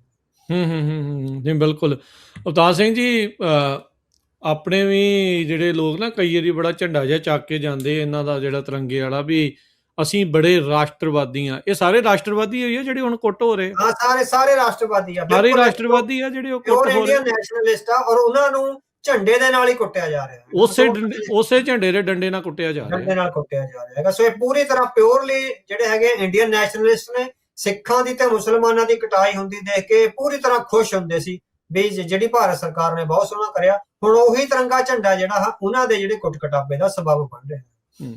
ਕੀ ਇੱਥੋਂ ਆਪਾਂ ਇਹ ਕਹਿ ਸਕਦੇ ਹਾਂ ਵੀ ਜਿੱਦਾਂ ਹੁਣ 12 ਸਾਲ ਤੋਂ ਮੋਦੀ ਰਾਜ ਕਰ ਰਿਹਾ, ਤੇ ਜਿੱਦਾਂ ਤੁਸੀਂ ਕਿਹਾ ਵੀ ਇਹ ਜਿਹੜਾ ਰਾਮ ਰਾਜ ਪ੍ਰੋਜੈਕਟ ਕਰ ਰਹੇ ਆ ਵੀ ਉਹਦੀਆਂ ਝਲਕਾਂ ਹੁਣ ਆਪਣੇ ਸਾਹਮਣੇ ਆ, ਕੀ ਇਹ ਜਵਾਬਦੇਹੀ ਤੋਂ ਬਗੈਰ, ਅਕਾਊਂਟੇਬਿਲਟੀ ਤੋਂ ਬਗੈਰ ਹੀ ਕੰਮ ਕਰਨਾ ਚਾਹੁੰਦੇ? ਹਾਂਜੀ, ਬਿਲਕੁਲ। ਕੋਈ ਵੀ ਤਾਨਾਸ਼ਾਹ ਜਿਹੜਾ ਜਵਾਬਦੇਹ ਨਹੀਂ ਹੋਣਾ ਚਾਹੁੰਦਾ। 12 ਸਾਲਾਂ ਵਿੱਚ ਕੋਈ ਪ੍ਰੈਸ ਕਾਨਫਰੰਸ ਨਾ ਕੀਤੀ ਜਾਣੀ, ਔਰ ਜਦੋਂ ਵੱਡੇ ਦੇਸ਼ਾਂ ਵਿੱਚ ਪੁੱਛਿਆ ਜਾਂਦਾ ਵੀ ਤੁਸੀਂ ਪ੍ਰੈਸ ਕਾਨਫਰੰਸ ਕਿਉਂ ਨਹੀਂ ਕਰਦੇ, ਤਾਂ ਪੱਤਰਕਾਰਾਂ ਨੂੰ ਇੱਕ ਤਰ੍ਹਾਂ ਨਾਲ ਇਨਡਾਇਰੈਕਟਲੀ ਧਮਕਾਇਆ ਜਾਂਦਾ ਹੈ। ਸੋ ਇਹ ਜਵਾਬਦੇਹੀ ਤੋਂ ਰਹਿਤ ਹੈ ਜਿਹੜੀਆਂ ਸਰਕਾਰਾਂ ਕੋ, ਜਿਹੜੇ ਨਾਨ ਡੈਮੋਕ੍ਰੈਟਿਕ ਲੀਡਰ ਹੈਗੇ, ਨਾਨ ਡੈਮੋਕ੍ਰੈਟਿਕ ਸਰਕਾਰਾਂ ਨੇ, ਉਹ ਜਵਾਬਦੇਹੀ ਤੋਂ ਉੱਪਰ ਆਪਣੇ ਆਪ ਨੂੰ ਸਮਝਦੇ ਹਨ। ਸੋ ਇਹ ਜਵਾਬਦੇਹੀ ਤੋਂ ਰਹਿਤ ਹੈ। ਖਾਸ ਕਰਕੇ ਪੀਪਲਜ਼ ਰਿਪਰੈਜ਼ੈਂਟੇਸ਼ਨ ਨੂੰ ਜਿਹੜਾ ਖਤਮ ਕੀਤਾ ਜਾ ਰਿਹਾ, ਜਿਹੜਾ ਇੰਡੀਅਨ ਡੈਮੋਕ੍ਰੈਟਿਕ ਸਿਸਟਮ ਦਾ ਇੱਕ ਨਾਰਮ ਸੀ ਵੀ ਪੀਪਲਜ਼ ਰਿਪਰੈਜ਼ੈਂਟ, ਉਹ ਕਿਸੇ ਵੀ ਡੈਮੋਕ੍ਰੇਸੀ ਦਾ ਇੱਕ ਨਾਰਮ ਹੈਗਾ। ਸੋ ਸਾਰੀਆਂ ਜਿਹੜੀਆਂ ਲਿਬਰਲ ਡੈਮੋਕ੍ਰੇਸੀਜ਼ ਹੈਗੀਆਂ ਉਹ ਪੀਪਲਜ਼ ਰਿਪਰੈਜ਼ੈਂਟੇਸ਼ਨ ਨੂੰ ਤੇ ਸਿਟੀਜ਼ਨਸ ਰਾਈਟਸ ਨੂੰ ਜਿਹੜੀਆਂ ਹੈਗੀਆਂ ਹੱਕ ਦਿੰਦੀਆਂ। ਹੁਣ ਸਿਟੀਜ਼ਨ ਰਾਈਟਸ ਜਿਹੜਾ ਕਿਸਾਨਾਂ ਦਾ ਹੱਕ ਹੈ ਵੀ ਉਹ ਪ੍ਰਦਰਸ਼ਨ ਕਰ ਸਕਦੇ ਆ ਦਿੱਲੀ ਵਿੱਚ ਆ ਕੇ, ਪਰ ਜੋ ਕੁਝ ਹਰਿਆਣੇ ਵਿੱਚ ਬਾਰਡਰਾਂ ਤੇ ਕਿੱਲ ਠੋਕ ਕੇ, ਕੰਧਾਂ ਕਰਕੇ, ਜੋ ਕੁਝ ਸ਼ੰਭੂ ਬਾਰਡਰ ਤੇ ਕੀਤਾ ਗਿਆ, ਸੋ ਇਹ ਨਾਨ ਡੈਮੋਕ੍ਰੈਟਿਕ ਆ। ਸੋ ਹੁਣ ਜਦੋਂ ਇਸ ਹਿੰਦੂ ਨੌਜਵਾਨਾਂ ਨੂੰ, ਜਿਹੜੇ ਪੜ੍ਹੇ ਲਿਖੇ ਨੌਜਵਾਨ ਆ, ਉਹਨਾਂ ਨੂੰ ਡੈਮੋਕ੍ਰੇਸੀ ਦੀਆਂ ਜਿਹੜੀਆਂ, ਕਿਉਂਕਿ ਉਹ ਵਿਦੇਸ਼ਾਂ ਦੇ ਡੈਮੋਕ੍ਰੈਟਿਕ ਸਿਸਟਮ ਨੂੰ ਪੜ੍ਹ ਸੁਣ ਰਹੇ ਨੇ। ਸੋ ਹੁਣ ਸੋਸ਼ਲ ਮੀਡੀਆ ਜਾਂ ਇੰਟਰਨੈਟ ਦਾ ਇੰਨਾ ਰਿਸੋਰਸਿਸ ਆ ਜਿਹੜਾ ਗਲੋਬਲ ਵਿਲੇਜ ਬਣ ਰਿਹਾ ਹੈਗਾ। ਸੋ ਜਿਹੜਾ ਪਰਲੇਸ ਬੱਕ ਨੇ ਕਿਹਾ ਸੀਗਾ ਵੀ ਗਲੋਬਲ ਵਿਲੇਜ ਬਣਨਾ, ਸੋ ਗਲੋਬਲ ਵਿਲੇਜ ਬਣਨ ਨਾਲ ਜਿਹੜੀ ਉੱਥੋਂ ਦੀਆਂ ਡੈਮੋਕ੍ਰੈਟਿਕ ਰਿਫਾਰਮਸ ਨੇ, ਜਦੋਂ ਇੰਡੀਆ ਦੇ ਸਟੂਡੈਂਟ ਉਹਨਾਂ ਦੇ ਸਾਹਮਣੇ ਰਿਫਲੈਕਟ ਹੁੰਦਾ ਹੈਗਾ, ਉਹ ਵੀ ਆਪਣੀ ਰਿਪਰੈਜ਼ੈਂਟੇਸ਼ਨ ਮੰਗ ਰਹੇ ਨੇ, ਆਪਣੇ ਲਈ ਚੰਗਾ ਜਿਹੜਾ ਹੈਗਾ ਇੱਕ ਸੁਚੇਤ ਭਵਿੱਖ ਮੰਗ ਰਹੇ ਨੇ, ਔਰ ਜਿਹੜੀਆਂ ਆਪਣੇ ਲਈ ਚੰਗੀਆਂ ਜਿਹੜੀਆਂ ਜ਼ਿੰਦਗੀਆਂ ਉਹ ਮੰਗ ਰਹੇ ਨੇ। ਸੋ ਰਿਪਰੈਜ਼ੈਂਟੇਸ਼ਨ ਤੋਂ ਰਹਿਤ ਤੇ ਔਰ ਪੀਪਲਜ਼ ਰਾਈਟਸ ਤੋਂ ਰਹਿਤ ਜਿਹੜੀਆਂ ਸਰਕਾਰਾਂ ਨੇ ਉਹ ਇਸ ਤਰ੍ਹਾਂ ਤਾਨਾਸ਼ਾਹੀ ਦੇ ਰਾਹ ਪੈਂਦੀਆਂ, ਔਰ ਪੀਪਲਜ਼ ਨੂੰ ਜਿਹੜਾ ਹੈਗਾ ਡੰਡਿਆਂ ਰਾਹੀਂ, ਗੋਲੀਆਂ ਰਾਹੀਂ, ਜਾਂ ਜਿਹੜਾ ਹੈਗਾ ਟੈਂਕਾਂ ਰਾਹੀਂ ਕੁਚਲ ਕੇ ਜਿਹੜਾ ਹੈਗਾ ਉਹਨਾਂ ਦੇ ਹੱਕ ਜਿਹੜੇ ਹੈਗੇ ਮਾਰਨ ਦਾ ਯਤਨ ਹੈ ਜਿਹੜਾ ਕੀਤਾ ਜਾਂਦਾ। ਸੋ ਇੰਡੀਆ ਦੇ ਨੌਜਵਾਨ ਵਿੱਚ ਇਹ ਚਿਣਗ ਲੱਗੀ ਆ। ਇਹ ਚਿਣਗ ਕਿੰਨੀ ਕੁ ਅੱਗੇ ਵਧਦੀ ਆ ਉਹ ਹਾਲੇ ਨਹੀਂ ਪਤਾ ਵੀ ਆਇਆ। ਫਿਰ ਜਿਹੜੇ ਨੈਸ਼ਨਲਿਸਟ ਤਾਕਤਾਂ ਨੇ ਉਹਨਾਂ ਨੂੰ ਕਾਬੂ ਕਰ ਲੈਣਗੀਆਂ। ਕੋਈ ਹੁਣ ਸਿੱਖਾਂ ਦੇ ਖਿਲਾਫ ਵੱਡਾ ਆਪਰੇਸ਼ਨ ਚਲਾ ਕੇ ਜਾਂ ਮੁਸਲਮਾਨਾਂ ਦੇ ਖਿਲਾਫ ਉਹਨਾਂ ਦੀ ਕਤਲੋਗਾਰਤ ਕਰਕੇ ਉਹ ਸਾਰਾ ਡਾਈਵਰਟ ਕੀਤਾ ਜਾ ਸਕਦਾ, ਜਾਂ ਪਾਕਿਸਤਾਨ ਨਾਲ ਲੜਾਈ ਲਾ ਕੇ, ਹਾਂਜੀ ਵੀ ਕੋਈ ਇਸ ਤਰ੍ਹਾਂ ਦਾ ਜਿਹੜਾ ਹੈਗਾ ਡਾਈਵਰਟ ਕੀਤਾ ਜਾ ਸਕਦਾ। ਉਹ ਫਿਰ ਨੈਸ਼ਨਲਿਜ਼ਮ ਆ ਜਿਹੜਾ ਉਹ ਕਰਵਾਇਆ ਜਾ ਸਕਦਾ ਹੈਗਾ। ਪਰ ਨੌਜਵਾਨਾਂ ਪਰ ਉਹ ਲੜਾਈ ਲਾਉਣ ਤੋਂ ਬਾਅਦ ਵੀ, ਚਾਹੇ 5 ਸਾਲ ਲੜਾਈ ਲੱਗਦੀ ਰਹੇ, ਉਹ ਤੋਂ ਬਾਅਦ ਵੀ ਜਿਹੜੇ ਹਾਲਾਤ ਨੇ ਉਹ ਨੌਜਵਾਨਾਂ ਲਈ ਤਾਂ ਉਹ ਨੇ ਵੀ ਸਾਡਾ ਭਵਿੱਖ ਕਿੱਥੇ ਗਿਆ। ਸੋ ਉਹ ਜਿਹੜਾ ਭਵਿੱਖ ਆ ਬੱਚਿਆਂ ਦਾ, ਸੋ ਉਹਦਾ ਜਿਹੜਾ ਸਵਾਲ ਹੈਗਾ ਉਹਦੇ ਲਈ ਰਿਸਪੌਂਸਿਬਿਲਿਟੀ ਆ ਖਤਮ ਹੋ ਰਹੀ ਹੈਗੀ ਆ ਡੈਮੋਕ੍ਰੇਟ ਸਰਕਾਰ ਦੇ ਵਿੱਚ। ਆਪਾਂ ਦੇਖਿਆ ਵੀ ਉੱਥੇ ਮੀਡੀਆ ਦੇ ਜ਼ਰੀਏ, ਬਹੁਤ ਸਾਰੀਆਂ ਮੂਵੀਜ਼ ਦੇ ਜ਼ਰੀਏ ਰਾਸ਼ਟਰਵਾਦ ਨੂੰ ਬੜਾ ਕੁੱਟ ਕੇ ਇਹਨਾਂ ਸਾਰੇ ਨਿਆਣਿਆਂ ਦੇ ਵਿੱਚ ਭਰਿਆ। ਮੇਨ ਜਿਹੜਾ ਉਹਨਾਂ ਮੂਵੀਜ਼ ਦਾ ਜਾਂ ਉਹਨਾਂ ਸਾਰਿਆਂ ਦਾ ਜਿਹੜਾ ਫੋਕਸ ਆ ਉਹ ਇਹੀ ਲੋਕ ਸੀਗੇ, ਇਹੀ ਜਿਹੜੀ ਉਹ ਜਨਰੇਸ਼ਨ ਸੀ ਵੀ ਇਹਨਾਂ ਦੇ ਜ਼ਰੀਏ ਇਹ ਚੀਜ਼ ਬਣਾ ਦਿਓ। ਇੱਕ ਮੈਨੂੰ ਕਮੇਡੀਅਨ ਦੀ ਗੱਲ ਯਾਦ ਆਉਂਦੀ ਆ, ਕੁਨਾਲ ਕਾਮਰਾ ਕਰਕੇ, ਕਹਿੰਦਾ ਵੀ ਜੇ ਪਾਕਿਸਤਾਨ ਨਾ ਹੁੰਦਾ ਤਾਂ ਕੀ ਇਹ ਸਾਰੇ ਰਾਸ਼ਟਰਵਾਦੀ ਹੁੰਦੇ? ਕਿ ਇਹ ਰਾਸ਼ਟਰਵਾਦ ਫਿਰ ਵੀ ਜਿਹੜਾ ਉਹ ਇਹਨਾਂ ਦੇ ਵਿੱਚ ਰਹਿੰਦਾ। ਪਰ ਇਹ ਵੀ ਭਰਮ ਜਿਹੜਾ ਇਹਨਾਂ ਪ੍ਰੋਟੈਸਟਾਂ ਨੇ ਤੇ ਇਹਨਾਂ ਸਾਰੀਆਂ ਚੀਜ਼ਾਂ ਨੇ ਉਹ ਜਿਹੜਾ ਤੋੜਿਆ ਵੀ ਜਿਹੜਾ ਮੂਵੀਜ਼ ਜਾਂ ਮੀਡੀਆ ਦੇ ਜ਼ਰੀਏ ਜਿਹੜਾ ਇਹ ਰਾਸ਼ਟਰਵਾਦ ਕੁੱਟ-ਕੁੱਟ ਕੇ ਵੀ ਭਰਦੇ ਆ, ਉਹ ਸਿਰਫ ਇੱਕ ਉੱਤੋਂ ਦਿਖਾਉਣ ਵਾਲਾ ਹੀ ਹੁੰਦਾ ਆ, ਅੰਦਰੂਨੀ ਇਹ ਖੋਖਲਾ ਹੀ ਆ। ਹਾਂਜੀ ਹਾਂ, ਬਿਲਕੁਲ ਅੰਦਰੋਂ ਖੋਖਲਾ ਬਣਾਗਾ। 3-4 ਮਹੀਨੇ ਤਾਂ IPL 'ਚ ਲਗਾ ਦਿੰਦੇ ਆ, ਸਟੂਡੈਂਟ ਦੀ ਜਿਹੜੀ ਲਾਈਫ ਆ ਉਹ ਖਰਾਬ ਕਰ ਦਿੰਦੇ ਹੈਗੇ ਆ। ਸੋ ਸਟੂਡੈਂਟਸ ਨੂੰ ਜਿਹੜਾ ਹੈਗਾ ਆਪਣੇ ਬਾਰੇ ਸੋਚਣ ਦਾ, ਆਪਣੇ ਭਵਿੱਖ ਬਾਰੇ ਸੋਚਣ ਦਾ ਉਹ ਟਾਈਮ ਹੀ ਨਹੀਂ ਦੇ ਰਹੇ। 4 ਮਹੀਨੇ IPL ਚੱਲਦੀ ਹੈਗੀ ਆ। ਸੋ ਉਹ ਤੋਂ ਬਾਅਦ 2-4 ਧੁਰੰਦਰ ਦੀਆਂ ਜਿਹੜੀਆਂ ਮੂਵੀਆਂ ਆ ਜਾਂਦੀਆਂ, ਕੁਛ ਕੰਗਣਾ ਰਣੌਤ ਦੀ ਮੂਵੀ ਆ ਜਾਂਦੀ ਹੈ, ਸਾਲ ਆ ਬੱਚਿਆਂ ਦਾ ਇਸ ਤਰ੍ਹਾਂ ਹੀ ਕੱਢ ਦਿੰਦੇ ਹੈਗੇ। ਸੋ ਉਹਨਾਂ ਨੂੰ ਜਿਹੜਾ ਉਲਝਾ ਕੇ ਰੱਖ ਰਹੇ ਹੈਗੇ। ਸੋ ਇਹ ਵਿਦਿਆਰਥੀਆਂ ਨੂੰ ਸਮਝਣ ਦੀ ਲੋੜ ਹੈਗੀ ਆ ਵੀ ਸਾਨੂੰ ਇਸ ਪ੍ਰੋਪੇਗੰਡੇ ਤਹਿਤ, ਬਾਕੀ ਸ਼ਾਮ ਨੂੰ TV ਚੈਨਲ ਜਿਹੜੀ ਨਫ਼ਰਤ ਜਗਾਉਂਦੇ ਹੈਗੇ ਆ, ਸੋ ਜਿਸ ਕਿਸਮ ਦੀ ਨਫ਼ਰਤ ਉਹ ਕਰਦੇ ਹੈਗੇ, ਸੋ ਮੈਨੂੰ ਨਹੀਂ ਪਤਾ ਵੀ ਉੱਥੋਂ ਦੇ ਲੋਕ ਇਹ ਦੇਖ ਕਿੱਦਾਂ ਲੈਂਦੇ ਹੈਗੇ। ਸੋ ਇੰਨੀ ਨਫ਼ਰਤ ਨੂੰ ਦੇਖਣਾ ਵੀ ਤੁਹਾਨੂੰ ਬਹੁਤ ਵੱਡਾ ਜਿਗਰਾ ਚਾਹੀਦਾ ਹੈਗਾ, ਤੁਸੀਂ ਬਹੁਤ ਕਰੂਅਲ ਚਾਹੀਦੇ ਆ, ਤੁਹਾਡੇ ਅੰਦਰ ਜਿਹੜਾ ਹੈਗੀ ਔਰੰਗਜ਼ੇਬੀ ਰੂਹ ਚਾਹੀਦੀ ਆ, ਜੋ ਕੁਝ ਟੈਲੀਵਿਜ਼ਨ ਚੈਨਲ ਤੇ ਬੋਲਿਆ ਜਾ ਰਿਹਾ ਉਹਨੂੰ ਸੁਣਨ ਲਈ। ਸੋ ਅਸੀਂ ਤਾਂ ਜਿਸ ਤਰ੍ਹਾਂ ਆਪਾਂ ਸੈਂਸਿਟਿਵ ਆਦਮੀ ਹੈਗੇ, ਆਪਾਂ ਤਾਂ 5-4 ਮਿੰਟ ਵੀ ਉਹ ਨਹੀਂ ਦੇਖ ਸਕਦੇ ਨਾ। ਸੋ ਉਨੀ ਜ਼ਿਆਦਾ ਕਰੂਅਲਟੀ ਨੂੰ ਸੁਣਨ ਲਈ ਵੀ ਤੁਹਾਡੇ ਅੰਦਰ ਉਹ ਤੋਂ ਡਬਲ ਕਰੂਅਲਟੀ ਚਾਹੀਦੀ ਆ, ਉਹਨੂੰ ਅਬਜ਼ੌਰਬ ਕਰਨ ਲਈ। ਸੋ ਇੰਨੀ ਨਫ਼ਰਤ ਨੂੰ, ਮਨੁੱਖਤਾ ਦੇ ਖਿਲਾਫ ਨਫ਼ਰਤ ਨੂੰ, ਸੋ ਇਹ ਸਾਰਾ ਕੁਝ ਹੈ ਜਿਹੜਾ ਪ੍ਰੋਪੇਗੰਡੇ ਰਾਹੀਂ ਜਿਹੜਾ ਹੈਗਾ ਇੱਕ ਝੂਠਾ ਨੈਸ਼ਨਲਿਜ਼ਮ। ਪਰ ਹੁਣ ਉਸ ਨੈਸ਼ਨਲਿਜ਼ਮ ਨਾਲ ਜਦੋਂ ਟਕਰਾਇਆ ਜਾ ਰਿਹਾ ਹੈ, ਸੋ ਉਹਦੀ ਜਿਹੜੀ ਰਿਐਲਿਟੀ ਆ ਵੀ ਉਹ ਕਿਸ ਤਰ੍ਹਾਂ ਫਿਰ ਡਾਂਗਾ ਬਣਾਉਂਦਾ ਹੈ ਛੋਟੀਆਂ ਬੱਚੀਆਂ ਤੇ, ਉਹ ਨੈਸ਼ਨਲਿਜ਼ਮ ਉਹ ਜਿਹੜਾ ਹੈਗਾ ਲਗਾਤਾਰ ਅਨਫੋਲਡ ਹੋ ਰਿਹਾ। ਆਪਾਂ ਕੁਝ ਮਹੀਨੇ ਪਹਿਲਾਂ ਅਵਤਾਰ ਸਿੰਘ ਜੀ ਗੱਲ ਕੀਤੀ ਸੀ ਵੀ ਜਿਹੜਾ ਇੰਡੀਆ ਦਾ ਐਜੂਕੇਸ਼ਨ ਸਿਸਟਮ ਆ ਉਹ ਬੇਸਿਕਲੀ ਨਿਆਣਿਆਂ ਨੂੰ ਫੇਲੀਅਰ ਦੇ ਲਈ ਸੈਟਅਪ ਕਰ ਰਿਹਾ, ਨਾ ਉਹਨਾਂ ਨੂੰ ਕ੍ਰੀਏਟਿਵ ਬਣਾ ਰਿਹਾ, ਨਾ ਉਹਨਾਂ ਨੂੰ ਇੰਟੈਲੈਕਟ ਬਣਾ ਰਿਹਾ। ਉਹ ਸਾਰਾ ਕੁਝ ਸਾਹਮਣੇ ਆ। ਡੇਵਿਡ ਲੈਨਰੀ ਦੀ ਤੁਸੀਂ ਜ਼ਿਕਰ ਕਰਕੇ ਜਿਹੜਾ ਉਹ ਦੱਸਿਆ ਸੀ ਕੁਝ ਸਮਾਂ ਪਹਿਲਾਂ ਵੀ ਜਿਹੜਾ ਭਾਰਤ ਦੀ ਵਿਦਿਅਕ ਪ੍ਰਬੰਧ ਕੰਟਰੋਲ ਆ, ਅਭੀ ਇਹ ਜਿਹੜਾ ਵਿਦਿਅਕ ਪ੍ਰਬੰਧ ਆ ਸਿਰਫ ਕੰਟਰੋਲ ਕਰਨ ਦੇ ਵਾਲਾ ਹੀ ਹੈਗਾ ਆ। ਕੀ ਇਹ ਜਿਹੜਾ ਵਿਦਿਆਰਥੀ ਪ੍ਰਦਰਸ਼ਨ ਆ ਉਹ ਤੋਂ ਬਾਗੀ ਹੋਏ ਲੋਕਾਂ ਦਾ ਹੈ? ਹਾਂਜੀ। ਸੋ ਕਿਉਂਕਿ ਉਹ ਲਗਾਤਾਰ ਕੋਸ਼ਿਸ਼ ਕਰ ਰਹੇ ਆ। ਡੇਵਿਡ ਲੈਮੀ ਦੀ ਕਿਤਾਬ ਦਾ ਆਪਾਂ ਜ਼ਿਕਰ ਕਰਿਆ ਸੀ, ਜਿਹੜਾ ਭਾਰਤ ਦਾ ਐਜੂਕੇਸ਼ਨ ਸਿਸਟਮ ਆ ਉਹ ਓਪਨ ਐਜੂਕੇਸ਼ਨ ਸਿਸਟਮ ਨਹੀਂ, ਉਹ ਕਲੋਜ਼ਡ ਐਜੂਕੇਸ਼ਨ ਸਿਸਟਮ ਆ। ਉਹ ਤੁਹਾਨੂੰ ਰੀਅਲ ਐਜੂਕੇਸ਼ਨ ਨਹੀਂ ਦੇ ਰਿਹਾ, ਤੁਹਾਡੇ ਮਾਈਂਡ ਨੂੰ ਕੰਟਰੋਲ ਕਰਨ ਵਾਲੀ ਐਜੂਕੇਸ਼ਨ ਦੇ ਰਿਹਾ। ਸੋ ਉਹਦੇ ਚੋਂ ਇਹ ਵੀ ਉਹ ਲਿਬਰਲ ਡੈਮੋਕ੍ਰੇਟ, ਜੋ ਕੁਛ ਵਿਦੇਸ਼ਾਂ ਦੀ ਯੂਨੀਵਰਸਿਟੀਆਂ ਜਾਂ ਜਿਹੜੀਆਂ ਲਿਬਰਲ ਡੈਮੋਕ੍ਰੇਸੀਜ਼ ਵੈਸਟ ਦੀਆਂ ਯੂਨੀਵਰਸਿਟੀਆਂ ਵਿੱਚ ਜਾਂ ਸਕੂਲਾਂ ਕਾਲਜਾਂ ਵਿੱਚ ਪੜ੍ਹਾਇਆ ਜਾਂਦਾ, ਉਹ ਇਹਨਾਂ ਵਿੱਚ ਪੜ੍ਹੇ ਹੋਏ ਬੱਚੇ ਤਾਂ ਹੀ ਐਡੇ ਵੱਡੇ ਖੁਜਾਰਥੀ ਤੇ ਬਿਜ਼ਨਸਮੈਨ ਬਣ ਕੇ ਆਉਂਦੇ ਆ, ਕਿਉਂਕਿ ਬਹੁਤ ਓਪਨ ਐਜੂਕੇਸ਼ਨ ਆ। ਜਿਹੜੀ ਐਜੂਕੇਸ਼ਨ ਓਪਨ ਆ ਜਾਂ ਆਜ਼ਾਦ ਹੈ, ਉਹ ਫਿਰ ਸਟੂਡੈਂਟ ਨੂੰ ਆਪਣੇ ਰਾਈਟਸ ਲਈ ਵੀ ਤਿਆਰ ਕਰਦੀ ਹੈ।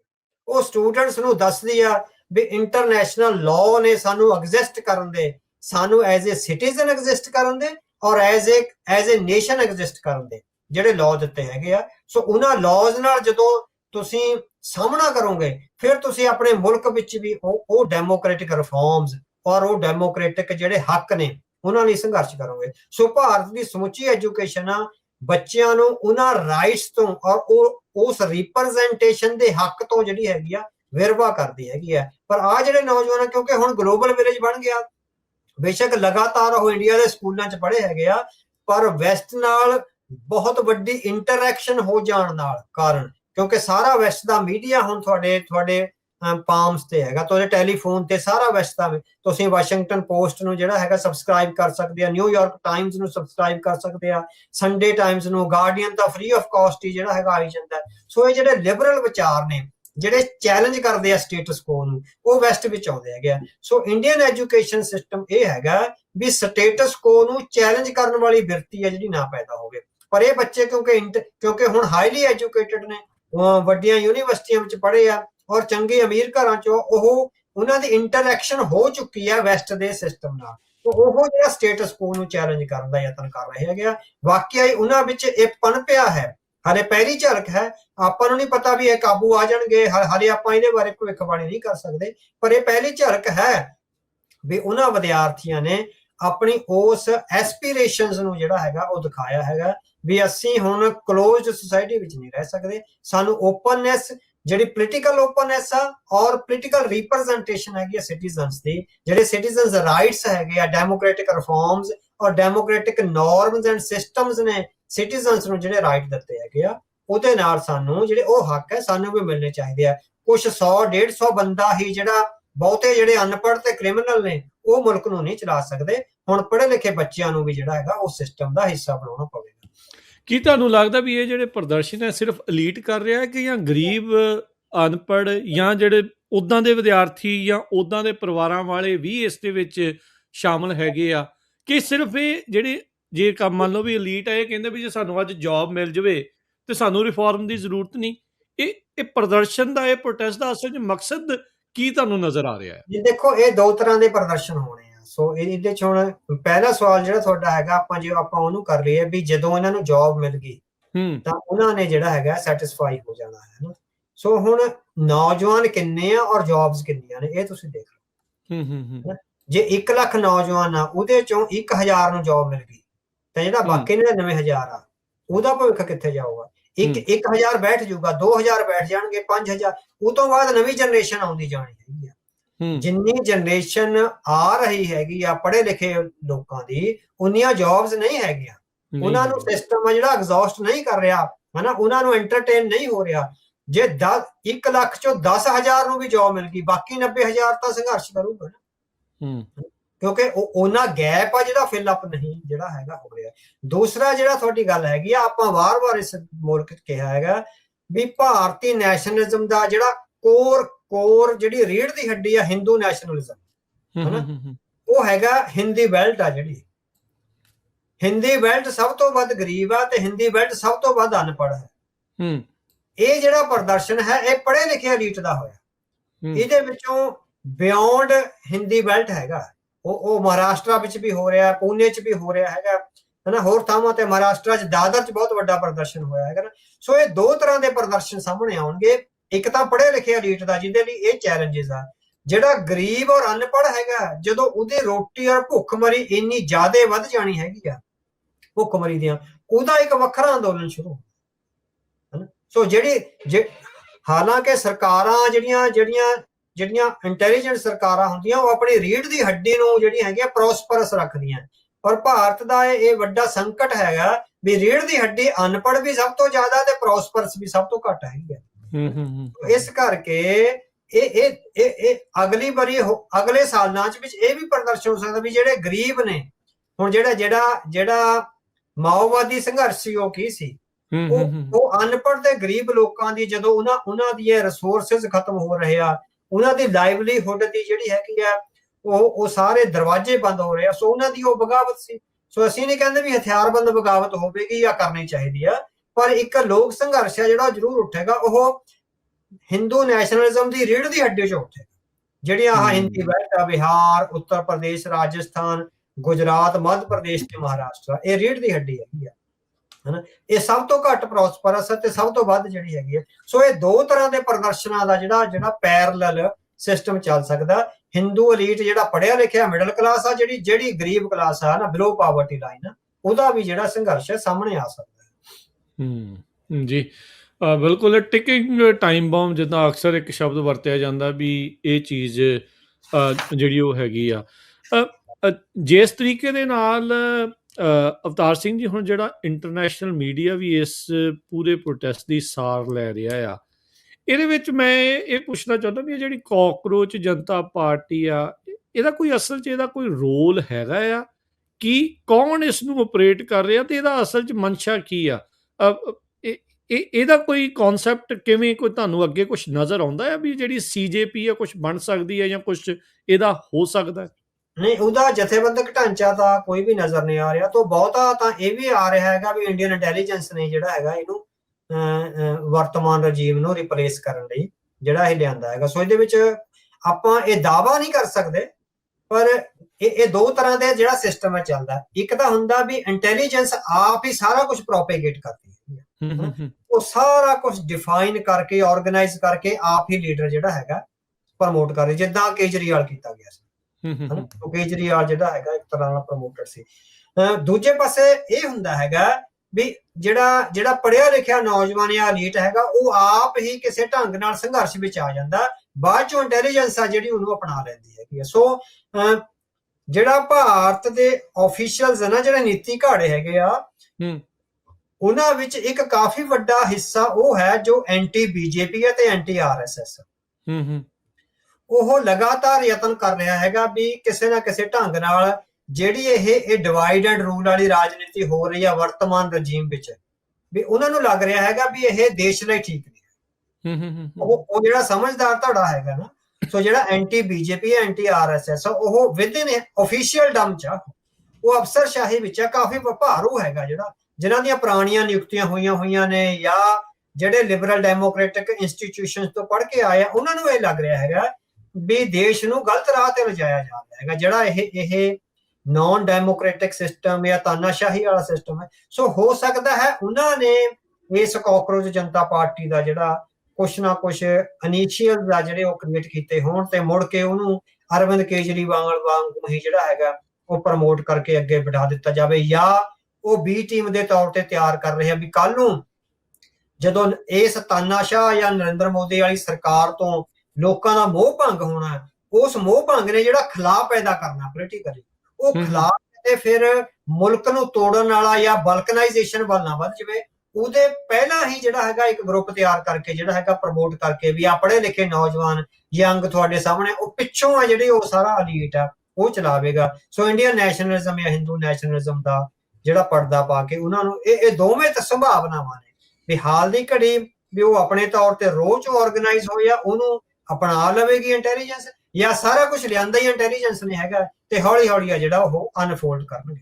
ਸੋ ਬੇਸਿਕਲੀ ਆਪਾਂ ਇਹ ਕਹਿ ਸਕਦੇ ਹਾਂ ਵੀ ਮੁਲਕ ਟੁੱਟੇ ਨਾ, ਇਸ ਲਈ ਵੀ ਇਦਾਂ ਦੇ ਜਿਹੜੇ ਲੀਡਰ ਕਹਿ ਲਓ ਜਾਂ ਇਦਾਂ ਦੀਆਂ ਜਿਹੜੀਆਂ ਪਾਰਟੀਆਂ ਉਹ ਪਲਾਂਟ ਹੋ ਰਹੀਆਂ, ਇੰਟੈਲੀਜੈਂਸ ਕਰ ਲੈਂਦੀ ਹੈ, ਇਹ ਤਜਰਬੇ ਇੰਟੈਲੀਜੈਂਸ ਕਰ ਲੈਂਦੀ ਹੈ, ਔਰ ਉਹਨਾਂ ਦਾ ਕੰਮ ਹੀ ਇਹ ਹੁੰਦਾ ਹੈਗਾ ਵੀ ਬਹੁਤ ਜ਼ਿਆਦਾ ਨੁਕਸਾਨ ਨਾ ਜਿਹੜਾ ਹੋ ਜਾਵੇ। ਸੋ ਉਹਨਾਂ ਨੇ ਜਿਹੜੀ ਇੰਟੈਲੀਜੈਂਸ ਦੇ ਆਫੀਸ਼ੀਅਲ ਜਿਹੜੇ ਨੀਤੀ ਘੜੇ ਆ, ਇੰਟੈਲੀਜੈਂਸ ਦਾ ਮੀਨਸ ਨਾ ਦੋ ਤਰ੍ਹਾਂ ਨਾਲ ਹੁੰਦਾ, ਇੱਕ ਤਾਂ ਹੁੰਦਾ ਵੀ ਜਿਨ੍ਹਾਂ ਨੇ ਕਤਲੋਗਾਰਤ ਵਿੱਚ ਹਿੱਸਾ ਲਿਆ, ਵੀ ਜਿੱਦਾਂ ਕੈਨੇਡਾ ਵਿੱਚ ਰॉ ਦੇ ਆਫੀਸਰਸ ਡਿਪਲੋਮੈਟ ਬਣ ਕੇ ਉਹਨਾਂ ਦਾ ਤਾਂ ਇੱਕੋ ਹੀ ਕੰਮ ਆ ਵੀ ਕਿਹੜੇ ਸਿੱਖ ਨੂੰ ਮਾਰਨਾ, ਕਿਹਦੇ ਘਰ ਤੇ ਗੋਲੀਆਂ ਚਲਾਉਣੀਆਂ ਜਾਂ ਕਿਹਨੂੰ ਧਮਕਾਉਣਾ, ਜਿਨ੍ਹਾਂ ਦਾ ਜਿਹੜੇ ਰਿਸਰਚ ਦੇ ਸਟੂਡੈਂਟਸ ਨੇ ਜਿਹੜੇ ਨੀਤੀ ਘੜਦੇ ਹੈਗੇ ਆ, ਔਰ ਜਿਨ੍ਹਾਂ ਨੇ ਜਿਹੜਾ ਹੈਗਾ ਇੱਕ ਐਲੀਟਿਜ਼ਮ ਆ ਜਿਹੜਾ ਪੈਦਾ ਕਰਨਾ, ਜਿਹੜੇ ਉਹ ਪੜ੍ਹਿਆ ਲਿਖਿਆ ਵਰਗ ਹੈਗਾ ਨਾ, ਜਿਹੜਾ ਐਕਚੁਅਲੀ ਫਿਕਰਮੰਦ ਹੈ ਮੁਲਕ ਬਾਰੇ, ਸੋ ਉਹਨਾਂ ਨੂੰ ਇਹ ਹੈਗਾ ਵੀ ਮੁਲਕ ਦਾ ਬਲਕਨਾਈਜੇਸ਼ਨ ਨਾ ਹੋਵੇ। ਸੋ ਉਹ ਇਸ ਤਰ੍ਹਾਂ ਦੀਆਂ ਨੀਤੀਆਂ ਘੜਦੇ ਆ ਵੀ ਬਹੁਤ ਵੱਡਾ ਨੁਕਸਾਨ ਹੋਣ ਨਾਲੋਂ ਜੇ ਘੱਟ ਨੁਕਸਾਨ ਨਾਲ ਹੀ ਅਸੀਂ ਆਪਣਾ ਇੱਕ ਸੈਕੰਡ ਟੀਮ ਹੈ ਜਿਹੜੀ ਉਹ ਲੈ ਕੇ ਆਈਏ ਤਾਂ ਉਹ ਜਿਹੜਾ ਹੈਗਾ ਘੱਟੋ ਘੱਟ ਦੇਸ਼ ਬਚ ਸਕਦਾ ਹੈ। ਸੋ ਉਹਦੀ ਬਲਕਨਾਈਜੇਸ਼ਨ ਹੈ ਜਿਹੜੀ ਉਹ ਬਚ ਸਕਦੀ ਹੈ। ਸੋ ਜਿਹੜੇ ਸਿਆਣੇ ਜਿਹੜੇ ਮਾਰਾ ਮਰਾਈ ਵਾਲੇ ਚੱਕਰ ਤੋਂ ਦੂਰ ਨੇ, ਜਿਹਨਾਂ ਦਾ ਕੰਮ ਸਿਰਫ ਕਿਤਾਬਾਂ ਨਾਲ ਹੈ, ਰਿਸਰਚ ਪ੍ਰੋਜੈਕਟਸ ਨਾਲ ਹੈ, ਕਿਤਾਬਾਂ ਨਾਲ ਆ, ਜਾਂ ਜਿੱਦਾਂ ਆਪਾਂ ਕਹਿ ਦਈਏ ਵੀ ਜਿਹੜੇ ਪ੍ਰੋਫੈਸਰ ਲੈਵਲ ਦੇ ਬੰਦੇ ਹੈਗੇ ਆ, ਖੋਜਾਰਥੀ ਨੇ ਪਰ ਉਹ ਸਰਕਾਰ ਦੀ ਨੀਤੀ ਲਈ ਕੰਮ ਕਰਦੇ ਹੈਗੇ ਆ, ਉਹਨਾਂ ਦਾ ਇਹ ਫਿਕਰ ਹੈਗਾ ਵੀ ਮੁਲਕ ਡੀਰੇਲ ਨਾ ਹੋਵੇ ਜਾਂ ਕੋਈ ਇਸ ਤਰ੍ਹਾਂ ਦੀਆਂ ਘਟਨਾਵਾਂ ਨਾ ਵਾਪਰਨ ਜਿੱਦਾਂ ਐਮਰਜੈਂਸੀ ਵੇਲੇ ਵਾਪਰੀਆਂ ਜਾਂ ਉਹ ਤੋਂ ਬਾਅਦ ਵਾਪਰੀਆਂ, ਵੀ ਉਹਨੂੰ ਕਲੱਬ ਰੱਖਣ ਲਈ ਇਹ ਸੈਕੰਡ ਟੀਮ ਹੈ ਜਿਹੜੀ ਇਹ ਬਣਾ ਕੇ ਸਾਹਮਣੇ ਪੇਸ਼ ਕੀਤੀ ਜਾ ਸਕਦੀ ਹੈ। ਸੋ ਇਹ ਜਿਹੜੇ ਥਿੰਕ ਟੈਂਕ ਉਹਨਾਂ ਨੇ ਉੱਥੇ ਬਣਾਏ ਨੇ, ਚਾਹੇ ਇੱਥੇ ਨੇ ਚਾਹੇ ਉੱਥੇ ਨੇ, ਉਹ ਇਸ ਐਂਗਲ ਦੇ ਵਿੱਚ ਲੱਗੇ ਹੋਏ ਆ। ਜਿਹੜੀ ਗੱਲ ਤੁਸੀਂ ਇਸ ਤੋਂ ਪਹਿਲਾਂ ਅਵਤਾਰ ਸਿੰਘ ਜੀ ਕੀਤੀ ਸੀ ਵੀ ਜਦੋਂ ਅਨਪੜ੍ਹ ਗਰੀਬ ਲੋਕਾਂ ਦੀ ਬਗਾਵਤ ਹੋਣ ਦਾ ਜਿਹੜਾ ਇਹ ਚਾਂਸ ਜਿਹੜਾ ਉਹ ਪੈਦਾ ਹੋ ਰਿਹਾ ਹੈ ਸਾਰੇ ਦੇ ਵਿੱਚ, ਕੀ ਉੱਥੋਂ ਦੀ ਸਰਕਾਰ ਇਸ ਦੇ ਪ੍ਰਤੀ ਕੋਈ ਚੇਤਨ ਹੈ? ਹਾਂਜੀ, ਤੁਸੀਂ ਦੇਖੋ ਉਹਨਾਂ ਵਿੱਚ ਚੇਤਨਤਾ ਹੈ, ਉਹਨਾਂ ਨੂੰ ਜਿਹੜੀ ਹੈਗੀ ਸਮਝ ਹੈ ਵੀ ਜਦੋਂ ਅਨਪੜ੍ਹ ਲੋਕਾਂ ਦੀ ਜਿਹੜਾ ਹਿੰਦੂ ਬੈਲਟ ਦਾ ਗਰੀਬ ਲੋਕ ਹੈ, ਜਦੋਂ ਉਹਦੇ ਰਿਸੋਰਸਿਸ ਮੁੱਕਣੇ ਹੈਗੇ ਆ, ਜਿਹੜੀ ਉਹਦੀ ਬਗਾਵਤ ਸਾਹਮਣੇ ਆਉਣੀ ਆ। ਹੁਣ ਜਿਹੜੀ 543 ਲੋਕ ਸਭਾ ਦੀਆਂ ਸੀਟਾਂ ਤੋਂ 850 ਲੋਕ ਸਭਾ ਦੀਆਂ ਸੀਟਾਂ ਕਰਨੀਆਂ, ਵੱਡੀ ਪਾਰਲੀਮੈਂਟ ਬਣਾਈ ਆ, ਉਹ ਇਸੇ ਦਾ ਹੀ ਹਿੱਸਾ ਹੈ ਵੀ ਉਦੋਂ ਤੱਕ ਜਿਹੜਾ ਇੰਡੀਅਨ ਪੋਲੀਟੀਕਲ ਐਲੀਟ ਹੈਗਾ ਉਹਨੂੰ ਮਜ਼ਬੂਤ ਹੀ ਇੰਨਾ ਕਰ ਲਓ। ਸੋ ਹਿੰਦੂ ਬੈਲਟ ਚੋਂ ਹੀ 4-5 ਸਟੇਟਾਂ ਚੋਂ ਹੀ ਬੀਜੇਪੀ ਦੀ ਸਰਕਾਰ ਬਣ ਕੇ ਆ ਜਾਇਆ ਕਰੂਗੀ, ਬਾਕੀ ਕਿਸੇ ਨੂੰ ਖੰਗਣ ਹੀ ਨਹੀਂ ਦੇਣਗੇ, ਇੰਨੀ ਕਲੋਜ਼ਡ ਸੁਸਾਇਟੀ ਬਣਾ ਲੈਣਗੇ। ਸੋ ਇਹ 850 ਸੀਟ ਵਾਲੀ ਜਿਹੜੀ ਲੋਕ ਸਭਾ ਹੈਗੀ ਹੈ ਵੀ ਇਹ 4-5 ਸਟੇਟਾਂ ਚੋਂ ਗੁਜਰਾਤ, ਯੂਪੀ, ਬਿਹਾਰ, ਰਾਜਸਥਾਨ ਤੇ ਮੱਧ ਪ੍ਰਦੇਸ਼ ਚੋਂ ਜਿਹੜਾ ਹੈਗਾ ਸੋ ਲੋਕ ਸਭਾ ਚੁਣ ਕੇ ਆ ਜਾਇਆ ਕਰੂਗੀ। ਇੰਨੀਆਂ ਸੀਟਾਂ ਇੱਥੇ ਹੀ ਕਰ ਲੈਣੀਆਂ ਉਹਨਾਂ ਨੇ। ਸੋ ਉਹ ਪ੍ਰਬੰਧ ਕਰ ਰਹੇ ਹੈਗੇ, ਸੋ ਉਹ ਇੰਟੈਲੀਜੈਂਟ ਹੈ ਇਸ ਗੱਲ ਨੂੰ। ਸੋ ਉਹਨਾਂ ਨੂੰ ਜਿੱਥੇ ਪੜ੍ਹੇ ਲਿਖੇ ਸਿਟੀਜ਼ੈਂਟਰੀ ਦੀ ਬਗਾਵਤ ਦੀ ਜਿਹੜੀ ਹੈਗੀ ਆ ਉਹ ਸਮਝ ਹੈਗੀ ਆ, ਉਹਨਾਂ ਨੂੰ ਇਹ ਵੀ ਪਤਾ ਹੈਗਾ ਵੀ ਜਿਹੜਾ ਅਨਪੜ੍ਹ ਆ ਜਦੋਂ ਇਹਦੇ ਸਾਹਮਣੇ ਜ਼ਿੰਦਗੀ ਔਰ ਮੌਤ ਦੇ ਜਿਹੜੇ ਸਵਾਲ ਆਉਣੇ ਹੈਗੇ, ਉਹ ਤੁਸੀਂ ਦੇਖੋ ਇਰਾਨ ਦੀ ਜੰਗ ਲੱਗੀ ਹੈਗੀ ਆ, ਗੈਸ ਦੇ ਸਿਲੰਡਰਾਂ ਪਿੱਛੇ ਇੱਕ ਦੂਜੇ ਦਾ ਸਿਰ ਪਾੜਨ ਨੂੰ ਆਏ ਆ। ਸੋ ਹਲੇ ਤਾਂ ਗੈਸ ਦੇ ਸਿਲੰਡਰ ਤੱਕ ਆ, ਜਦੋਂ ਇਹ ਰੋਟੀ ਪਾਣੀ ਤੱਕ ਮਸਲੇ ਆਉਣੇ ਹੈਗੇ ਆ ਉਦੋਂ ਜਿਹੜੇ ਹਾਲਾਤ ਪੈਦਾ ਹੋਣੇ ਹੈਗੇ ਆ, ਸੋ ਉਹ ਬਹੁਤ ਖਤਰਨਾਕ ਜਿਹੜੀ ਪਿਕਚਰ ਆ ਉਹ ਪੇਸ਼ ਕਰ ਰਹੇ ਹੈਗੇ। ਸੋ ਉਹਨਾਂ ਨੇ ਪਹਿਲਾਂ ਹੀ ਪ੍ਰਬੰਧ ਕਰ ਲਿਆ ਹੋਇਆ ਵੀ ਇੱਕ ਖਾਸ ਧਾਰਾ ਨੂੰ ਜਿਹੜਾ ਹੈਗਾ ਉਹ 4-5 ਸਟੇਟਾਂ ਚੋਂ ਜਿਤਾ ਕੇ, ਬਾਕੀ ਭਾਰਤ ਦਾ ਕੀ ਹੁੰਦਾ ਉਹ ਕੀ ਨਹੀਂ।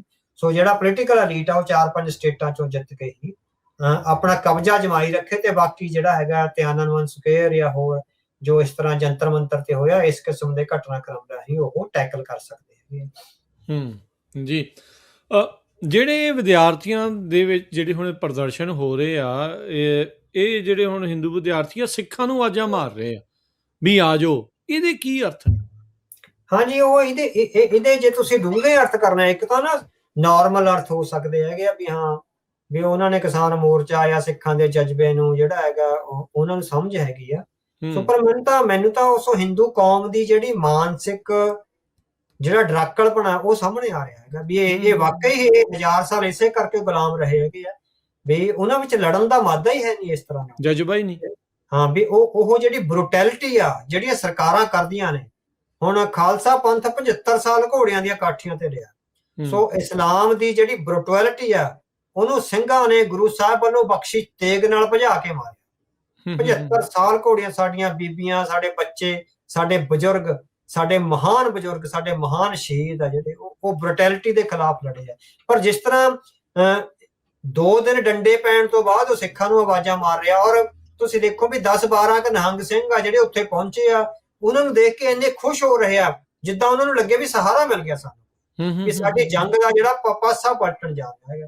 ਸੋ ਇਹ ਮਾਨਸਿਕ ਤੌਰ ਤੇ ਕੌਮ ਕਿੰਨੀ ਜਿੱਦਾਂ ਆਪਾਂ ਕਹਿੰਦੇ ਨਿਰਬਲ ਹੈਗੀ ਹੈ, ਕਿੰਨੀ ਕਮਜ਼ੋਰ ਹੈ ਵੀ ਉਸ ਹਾਲਾਂਕਿ ਬਰੂਟਲ ਫੋਰਸ ਉਹਨਾਂ ਦੀ ਆਪਣੀ ਹੋਈ ਹੈ। ਜਦੋਂ ਕਿਤੇ ਬਗਾਨੀ ਬਰੂਟਲ ਫੋਰਸ ਆਈ, ਹੁਣ ਇਹਨਾਂ ਦਿਨਾਂ ਵਿੱਚ ਤੁਸੀਂ ਦੇਖੋ ਉਹ ਪੱਤਰਕਾਰ ਸਿਮਰਨਜੋਤ ਸਿੰਘ ਬੱਕੜ ਨੇ ਕੁਝ ਸੰਘਰਸ਼ਸ਼ੀਲ ਬੀਬੀਆਂ ਦੀ ਜਿਹੜੀ ਹੈਗੀ ਇੰਟਰਵਿਊ ਕੀਤੀ ਹੈਗੀ ਹੈ।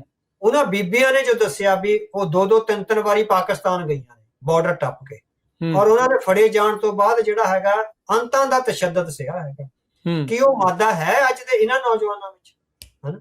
ਸੋ ਭਾਈ ਦਲਜੀਤ ਸਿੰਘ ਵਾਲੀ ਇੱਕ ਕਿਤਾਬ ਆ, ਉਹਦੇ ਵਿੱਚ ਇੱਧਰ ਦਸੂਹੇ ਦੇ ਲਾਗੇ ਜਥੇਦਾਰ ਸਰੂਪ ਸਿੰਘ ਦੀ ਭੈਣ ਆ ਮੇਰਾ ਖਿਆਲ ਨਾ, ਉਹ ਉੱਥੇ ਖਾੜਕੂ ਸਿੰਘਾਂ ਦੀ ਠਾਰ ਸੀ। ਜਦੋਂ ਕਿਤੇ ਘੇਰਾ ਪੈਂਦਾ ਸੀ ਉਹ ਬੀਬੀ ਜੀ ਆਪ ਸਾਈਕਲ ਤੇ ਚਲਾ ਕੇ ਕਦੇ ਜਨਰਲ ਲਾਭ ਸਿੰਘ ਨੂੰ ਕਦੇ ਹੋਰ ਸਿੰਘਾਂ ਨੂੰ ਬਾਹਰ ਕੱਢ ਕੇ ਆਉਂਦੀ ਸੀ ਪੁਲਿਸ ਦੇ ਘੇਰੇ ਚੋਂ।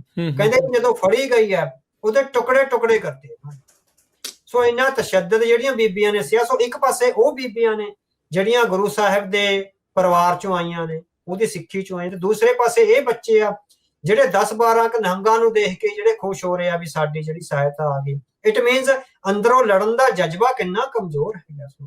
ਸੌਰਵ ਤਾਂ ਹੀ ਮੇਰੇ ਖਿਆਲ 1000 ਸਾਲ ਗੁਲਾਮ ਰਹੀ ਹੈ ਇਹ ਕੌਮ, ਵੀ ਲੜਨ ਦਾ ਜਜ਼ਬਾ ਹੀ ਹੈ ਨਹੀਂ, ਔਰ ਉਹ ਅੱਜ ਵੀ ਹੈ ਨਹੀਂ। ਸਟੇਟ ਨੂੰ ਹੀ ਘੁਸ ਕੇ ਮਾरेंगे ਜਾਂ ਪਾਕਿਸਤਾਨ ਵਿੱਚ ਜਾ ਕੇ ਜਾਂ ਕੈਨੇਡਾ ਵਿੱਚ ਜਾ ਕੇ ਮਾਰਨ ਵਾਲੇ ਵਰਤਾਰੇ ਇੱਕ ਡਿਫਰੈਂਟ ਵਰਤਾਰੇ ਹੈਗੇ ਆ, ਪਰ ਐਜ਼ ਏ ਕੌਮ ਤੁਸੀਂ ਕੀ ਲੜਨ ਦਾ ਤੁਹਾਡੇ 'ਚ ਜਜ਼ਬਾ ਹੈ? ਜਦੋਂ ਮਿਲਟਰੀ ਜਾਂ ਪੁਲਿਸ ਤੁਹਾਡੇ ਸਾਹਮਣੇ ਤੁਹਾਡੀ ਪਿੱਠ ਤੇ ਨਹੀਂ ਹੈਗੀ ਕਿ ਤੁਸੀਂ ਲੜ ਸਕਦੇ ਹੋ ਨੰਗੇ ਧੜ ਜਿਸ ਤਰ੍ਹਾਂ ਸਿੱਖ ਲੜੇ ਨੇ। ਸੋ ਇਹ ਬੜੇ ਅਕੈਡਮਿਕ ਸਵਾਲ ਨੇ ਜਿਹੜੀ ਹਿੰਦੂ ਕੌਮ ਦੀ ਮਾਨਸਿਕਤਾ ਦੇ ਸਾਹਮਣੇ ਖੜੇ ਆ ਵੀ ਅੱਜ ਵੀ ਉਹ ਜਿਹੜੀ ਹੈਗੀ ਆ ਬਰੂਟਲ ਫੋਰਸਿਸ ਦੇ ਖਿਲਾਫ। ਕੀ ਬਾਬਾ ਬੰਦਾ ਸਿੰਘ ਬਹਾਦਰ ਵਰਗਾ ਕੋਈ ਕਰਦਾਰ ਪੈਦਾ ਹੋ ਸਕਦਾ? ਕਿ ਭਾਈ ਮਨੀ ਸਿੰਘ ਵਾਂਗ ਕੋਈ ਕਹਿ ਸਕਦਾ ਵੀ ਗੁੱਟ ਤੋਂ ਨਾ ਕੱਟ, ਇਹ ਤਾਂ ਉਂਗਲੀ ਤੋਂ ਕੱਟ, ਇੱਥੋਂ ਅੰਗ ਕੱਟ। ਸੋ ਇਹ ਜਜ਼ਬਾ ਹੈਗਾ ਜਿਹੜਾ ਇਹ ਗੁਰੂ ਦਾ ਜਜ਼ਬਾ ਹੈਗਾ, ਜੇ ਉਸ ਬਖਸ਼ਿਸ਼ ਤੋਂ ਜਿਹੜੀ ਹੈਗੀ ਹਿੰਦੂ ਕੌਮ ਆ ਜਿਹੜੀ ਉਹ ਵਿਹੂਣੀ ਹੈਗੀ, ਇਸੇ ਕਰਕੇ ਉਹ ਸਿੱਖਾਂ ਨੂੰ ਆਵਾਜ਼ਾਂ ਮਾਰ ਰਹੇ। ਤੇ ਇੱਥੇ ਫਿਰ ਨਾਲ ਹੀ ਇਹ ਸਵਾਲ ਆਉਂਦਾ ਕਿ ਸਿੱਖਾਂ ਨੂੰ ਇਸ ਅੰਦੋਲਨ ਦੇ ਵਿੱਚ ਹਿੱਸਾ ਲੈਣਾ ਚਾਹੀਦਾ? ਨਹੀਂ, ਇਹ ਇੰਡੀਅਨ ਨੈਸ਼ਨਲਿਸਟਾਂ ਦਾ ਅੰਦੋਲਨ ਹੈਗਾ, ਸਾਡਾ ਉਹਦਾ ਅੰਦੋਲਨ ਨਾਲ ਕੋਈ ਸੰਬੰਧ ਨਹੀਂ ਹੈ। ਸੋ ਇੰਡੀਅਨ ਐਲੀਟ ਔਰ ਇੰਡੀਅਨ ਨੈਸ਼ਨਲਿਸਟ ਆ ਜਿਹੜੇ ਹੈ ਤਾਂ ਉਹ ਬਕਾਇਦਾ ਇੰਡੀਅਨ ਨੈਸ਼ਨਲਿਸਟ ਹੀ ਆ ਨਾ, ਹਨਾ। ਸੋ ਉਹ ਆਪ ਦਾ ਸੰਘਰਸ਼ ਲੜਨ, ਸਿੱਖਾਂ ਨੂੰ ਉਹਦੇ ਵਿੱਚ ਮੇਰੇ ਖਿਆਲ ਸ਼ਾਮਲ ਹੋਣ ਦੀ ਲੋੜ ਨਹੀਂ ਹੈ। ਜੋ ਕੁਝ ਹੋਰ ਬੱਚਿਆਂ ਨੂੰ ਨੀਟ ਦੇ ਪੇਪਰਾਂ ਚੋਂ ਮਿਲੂਗਾ ਉਹੀ ਸਿੱਖ ਬੱਚਿਆਂ ਨੂੰ ਮਿਲੂਗਾ। ਯਾਰ ਉਹਨੇ ਕਿ ਸਿੱਖ ਬੱਚੇ ਜਿਹੜੇ ਪੰਜਾਬ ਤੋਂ 10, 20, 50 ਚਲੇ ਜਾਣਗੇ, ਉਹ ਆਪਣੇ ਤੌਰ ਤੇ ਜਾਣਗੇ, ਪਰ ਸਿੱਖਾਂ ਨੂੰ ਸਿਧਾਂਤਕ ਤੌਰ ਤੇ ਇਸ ਸੰਘਰਸ਼ ਦਾ ਹਿੱਸਾ ਨਹੀਂ ਬਣਨਾ ਚਾਹੀਦਾ। ਕਿਉਂਕਿ ਅੰਤ ਨੂੰ ਹੁਣ ਤੁਸੀਂ ਇਹ ਦੇਖੋ ਵੀ ਉਹ ਬੰਗਲਾ ਸਾਹਿਬ ਗੁਰਦੁਆਰੇ 'ਚ ਗਏ ਆ, ਪ੍ਰਸ਼ਾਦਾ ਛਕਿਆ, ਬੜੀ ਵਾਹ ਕਰ ਰਹੇ ਹੈਗੇ ਹਨਾ ਵੀ ਸਿੱਖਾਂ ਨੇ ਸਾਨੂੰ ਸਾਂਭਿਆ। ਕੱਲ ਨੂੰ ਸਿੱਖ ਆਪਣੀ ਪ੍ਰਭੂ ਸੱਤਾ ਲਈ ਜਾਂ ਆਪਣੀਆਂ ਹੱਕੀ ਮੰਗਾਂ ਲਈ ਮੋਰਚਾ ਲਾਉਂਦੇ ਆ ਕਿ ਹਿੰਦੂ ਮੰਦਿਰਾਂ ਚੋਂ ਜਾਂ ਹਿੰਦੂ ਘਰਾਂ ਚੋਂ ਸਿੱਖਾਂ ਨੂੰ ਪ੍ਰਸ਼ਾਦੇ ਆਉਣਗੇ ਜਦੋਂ ਸਿੱਖ ਆਪਣੀਆਂ ਮੰਗਾਂ ਲਈ ਮੋਰਚਾ ਲਾਉਣਗੇ। ਸਾਡੇ ਬੰਦੀ ਸਿੰਘਾਂ ਦੀ ਰਿਹਾਈ, ਸਾਡੀ ਪੰਜਾਬ ਯੂਨੀਵਰਸਿਟੀ ਤੇ ਕਬਜ਼ਾ, ਸਾਡੇ ਪਾਣੀਆਂ ਤੇ ਕਬਜ਼ਾ, ਸਾਡੇ ਭਾਖੜਾ ਬਿਆਸਮੈਂਟ ਮੈਨੇਜਮੈਂਟ ਤੇ ਕਬਜ਼ਾ, ਸਾਡੇ ਪਿੰਡਾਂ ਦੀ ਬਰਬਾਦੀ, ਸਾਡੇ ਪ੍ਰਵਾਸੀਆਂ ਦੀ ਜਿਹੜੀ ਭੀੜ ਨੂੰ ਭੇਜ ਕੇ ਡੈਮੋਗ੍ਰਾਫਿਕ ਜੇ ਇਹ ਸਿੱਖਾਂ ਦੇ ਆਪਣੇ ਭਾਰਤ ਦੇ ਦਾਇਰੇ ਵਿੱਚ ਰਹਿੰਦੇ ਹੋਇਆ ਕਾਨੂੰਨੀ ਮਸਲੇ ਨੇ। ਜਦੋਂ ਸਿੱਖ ਇਸ ਕੰਮ ਲਈ ਮੋਰਚਾ ਲਾਉਣਗੇ ਕਿ ਹਿੰਦੂ ਘਰਾਂ ਚੋਂ ਪ੍ਰਸ਼ਾਦੇ ਬਣ ਕੇ ਆਉਣਗੇ, ਵੱਡਾ ਸਵਾਲ ਤਾਂ ਇਹ ਹੈਗਾ। ਸੋ ਸਿੱਖਾਂ ਦਾ ਤਾਂ ਇਹ ਧਰਮ ਹੈ ਵੀ ਜਦੋਂ ਮਜਲੂਮ ਕੋਈ ਆ ਗਿਆ ਗੁਰਦੁਆਰੇ ਦੇ ਦਰਵਾਜ਼ੇ ਖੁੱਲਣੇ ਹੈਗੇ ਆ, ਪਰ ਜਿਹੜੇ ਗੁਰਦੁਆਰੇ ਦੇ ਦਰਵਾਜ਼ੇ ਖੋਲ ਕੇ ਉੱਤੇ ਪ੍ਰਸ਼ਾਦਾ ਛਕ ਰਹੇ ਹੈਗੇ ਆ ਕਿ ਉਹਨਾਂ ਦੇ ਮਨ ਵਿੱਚ ਹੈ ਵੀ ਸਿੱਖਾਂ ਦੀਆਂ ਹੱਕੀ ਮੰਗਾਂ ਲਈ ਵੀ ਜਿਹੜਾ ਹੈਗਾ ਉਹ ਕੰਮ ਕੀਤਾ ਜਾਣਾ ਚਾਹੀਦਾ। ਸੋ ਉਹਨਾਂ ਨੇ ਫੇਰ ਜਿਹੜਾ ਹੈਗਾ ਇੰਡੀਅਨ ਐਲੀਟਿਜ਼ਮ ਜਾਂ ਇੰਡੀਅਨ ਨੈਸ਼ਨਲਿਜ਼ਮ ਤੇ ਆਉਣ। ਸੋ ਇਹਨਾਂ ਨੇ ਸਿੱਖਾਂ ਤੇ ਮੁੜ ਕੇ ਫਿਰ ਗੋਲੀਆਂ ਚਲਾਉਣੀਆਂ ਨੇ ਜਦੋਂ ਇਹਨਾਂ ਕੋਲ ਪੋਲੀਟੀਕਲ ਪਾਵਰ ਆ ਗਈ। ਸੋ ਸਿੱਖਾਂ ਨੂੰ ਇਸ ਸੰਘਰਸ਼ ਦਾ ਹਿੱਸਾ ਬਣਨ ਦੀ ਲੋੜ ਨਹੀਂ ਹੈ, ਮੈਨੂੰ ਨਿੱਜੀ ਤੌਰ ਤੇ ਇਸ ਤਰ੍ਹਾਂ ਲੱਗਦਾ। ਆਪਣੇ ਪ੍ਰੋਗਰਾਮ ਕਰਦੇ ਕਰਦੇ ਖਬਰ ਆਈ ਆ ਵੀ ਸੋਨਮ ਵਾਂਗਚੁਕ ਨੇ JP ਨੱਡਾ ਦੀ ਹਾਜ਼ਰੀ 'ਚ ਜਿਹੜੀ ਭੁੱਖ ਹੜਤਾਲ ਇਸ ਬਾਬਤ ਜਿਹੜੀ ਉਹ ਤੋੜਤੀ ਆ। ਮੋਦੀ ਨੇ ਵੀ ਵੀਡੀਓ ਜਾਰੀ ਕਰਤੀ ਆ ਵੀ ਆਉਂਦੇ ਸੋਮਵਾਰ ਨੂੰ ਸੰਸਦ 'ਚ ਨਵਾਂ ਬਿੱਲ ਇਸ ਬਾਬਤ ਜਿਹੜਾ ਉਹ ਲਿਆਵਾਂਗੇ, ਪਾਸ ਜਿਹੜਾ ਉਹ ਕਰਾਂਗੇ। ਹੁਣ ਇਹ ਜਿਹੜੇ ਸਾਰਾ ਕੁਝ ਜਦੋਂ ਜੇ ਮੰਨ ਲਓ ਇਹ ਹੋ ਰਿਹਾ, ਇਹ ਹੋ ਜਾਂਦਾ ਆ, ਤੇ ਫਿਰ ਇਹਨਾਂ ਪ੍ਰਦਰਸ਼ਨਾਂ ਦਾ ਕੀ ਇਹੀ ਇਹਨਾਂ ਨੂੰ ਨਤੀਜਾ ਜਿਹੜਾ ਉਹ ਚਾਹੀਦਾ ਸੀ, ਜਾਂ ਅਸਲ ਦੇ ਵਿੱਚ ਜਿੱਦਾਂ ਤੁਸੀਂ ਸ਼ੁਰੂਆਤ 'ਚ ਗੱਲ ਕੀਤੀ ਵੀ ਰਿਫਾਰਮ ਦੀ ਇਹ ਜਿਹੜੀ ਭਾਲ ਕਰ ਰਹੇ ਐਜੂਕੇਸ਼ਨ ਸਿਸਟਮ 'ਚ, ਵੀ ਉਹ ਤਾਂ ਫਿਰ ਇਹਨਾਂ ਨੇ ਦੱਬ ਲਿਆ?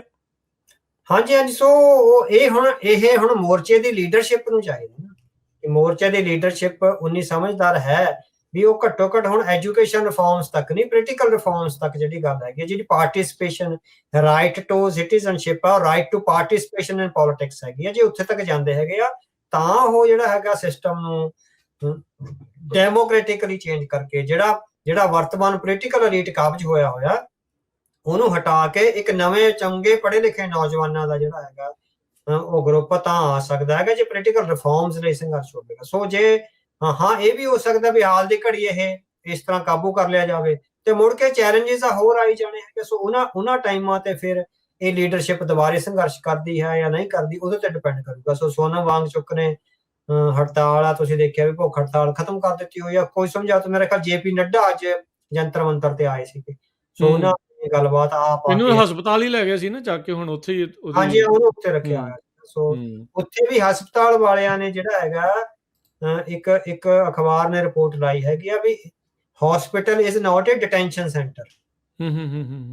ਕਿਉਂਕਿ ਇੰਡੀਆ ਦੇ ਜਿਹੜਾ ਹੈਲਥ ਦਾ ਸਿਸਟਮ ਆ ਉਹਦਾ ਇੱਕ ਕਾਨੂੰਨ ਹੈਗਾ leave against medical advice, LAMA। ਜੇ ਤੁਹਾਨੂੰ ਡਾਕਟਰ ਕਹਿੰਦਾ ਹੈ ਵੀ ਤੇਰੀ ਹਾਲਤ ਖਤਰਨਾਕ ਹੈ, ਤੇਰੇ ਤੇ ਆ ਹੋ ਸਕਦਾ, ਤੈਨੂੰ ਦੁਖਦਾਈ ਪਹਿਲੂ ਆ ਸਕਦੇ ਆ, ਤੈਨੂੰ ਹਸਪਤਾਲ ਵਿੱਚ ਰੱਖਿਆ ਜਾਣਾ ਜ਼ਰੂਰੀ ਹੈ, ਤਾਂ ਪੇਸ਼ੈਂਟ ਦੀ ਇਹ ਮਰਜ਼ੀ ਹੈ ਵੀ ਉਹ ਡਾਕਟਰ ਦੀ ਸਲਾਹ ਨੂੰ ਮੰਨੇ ਜਾਂ ਨਾ ਮੰਨੇ, ਛੱਡ ਕੇ ਜਾ ਸਕਦਾ। ਇਹ ਪੇਸ਼ੈਂਟ ਨੇ ਡਿਸਾਈਡ ਕਰਨਾ ਵੀ ਮੇਰੇ ਹੱਕ 'ਚ ਕੀ ਆ। ਉਹਦੇ 'ਚ ਉਹਨੂੰ ਇੱਕ ਹੱਕ ਦਿੱਤਾ ਹੋਇਆ leave against medical advice. So Sonam Wangchuk ਨੇ ਉਹ leave against medical advice apply ਕਰੀ ਸੀ ਵੀ ਮੈਨੂੰ ਡਾਕਟਰਾਂ ਦੀ ਸਲਾਹ ਦੀ ਪਰਵਾਹ ਨਹੀਂ, ਮੈਂ ਰਿਸਕ ਲੈਣ ਨੂੰ ਤਿਆਰ ਆ ਆਪਣੀ, ਪਰ ਉਹਨੂੰ ਹਸਪਤਾਲ ਤੋਂ ਛੱਡਿਆ ਨਹੀਂ ਗਿਆ। ਫਿਰ ਹਸਪੀਟਲ ਅਥਾਰਟੀਜ਼ ਦਾ ਆਇਆ ਵੀ hospitals are not detention centres, these are only treatment centres.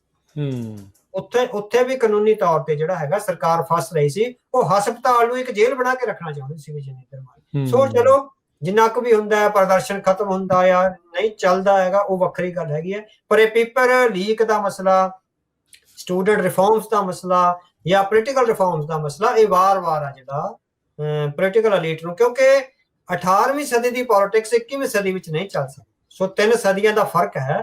ਇਹ ਰਿਫਾਰਮਸ ਲਈ ਜਿਹੜੀਆਂ ਆਵਾਜ਼ਾਂ ਨੇ ਲਗਾਤਾਰ ਡੈਮੋਕ੍ਰੈਟਿਕ ਆ ਜਿਹੜੀਆਂ ਉੱਠਣਗੀਆਂ। ਸੋ ਇਹਨਾਂ ਨੂੰ ਡੈਮੋਕ੍ਰੈਟਿਕਲੀ ਉਹ ਜਿਹੜਾ ਹੈਗਾ ਡੀਲ ਕਰਨ ਦੀ ਲੋੜ ਹੈ। ਇਹਨਾਂ ਸਟੂਡੈਂਟਸ ਤੇ ਤਸ਼ੱਦਦ ਕਰਕੇ ਜਿਹੜਾ ਹੈਗਾ ਤੁਸੀਂ ਸਟੂਡੈਂਟਸ ਵਿੱਚ ਬੇਗਾਨਗੀ ਪੈਦਾ ਕਰ ਰਹੇ ਹੋ ਔਰ ਫਿਰ ਜਿਹੜਾ ਹੈਗਾ ਉਹਨਾਂ ਨੂੰ ਗਲਤ ਰਾਹਾਂ ਤੇ ਤੋੜ ਰਹੇ ਹੈਗੇ, ਜਿਹੜਾ ਕਿ ਸਰਕਾਰ ਦੀ ਜ਼ਿੰਮੇਵਾਰੀ ਨਹੀਂ ਹੁੰਦੀ। ਸਰਕਾਰ ਨੇ ਆਪਣੇ ਹਰੇਕ ਸਿਟੀਜ਼ਨ ਨੂੰ ਗਲ ਨਾਲ ਲਾਉਣਾ ਹੁੰਦਾ ਹੈ, ਨਾ ਕਿ ਉਹਨੂੰ ਡੰਡਿਆਂ ਨਾਲ ਕੁੱਟ ਕੇ। ਛੋਟੀਆਂ ਬੱਚੀਆਂ ਨੂੰ ਇਸ ਤਰ੍ਹਾਂ ਬੇਪਤ ਔਰ ਜਲੀਲ ਕਰਕੇ ਜਿਹੜਾ ਹੈਗਾ ਕੁੱਟਣਾ, ਇਹ ਕਿਸੇ ਹੁਣ ਜਦੋਂ ਇੰਟਰਨੈਸ਼ਨਲ ਮੀਡੀਆ ਤੇ ਡਾਂਗ ਵਰਦੀ ਦਿਖੀ ਹੈ, ਤੁਹਾਡਾ ਕੀ ਰਹਿ ਗਿਆ? We are the top most democracy of the world. So ਘੱਟੋ ਘੱਟ ਮੁਲਕ ਦੀ ਇੱਜ਼ਤ ਬਾਰੇ ਤਾਂ ਸੋਚਣਾ ਚਾਹੀਦਾ, ਕਿਸੇ ਖਾਸ ਕਰਕੇ ਪੋਲੀਟੀਕਲ ਲੀਡਰ ਜਿਹੜਾ ਫੈਸਲੇ ਕਰਦਾ ਉਹਨੂੰ ਤਾਂ ਸੋਚਣਾ ਚਾਹੀਦਾ।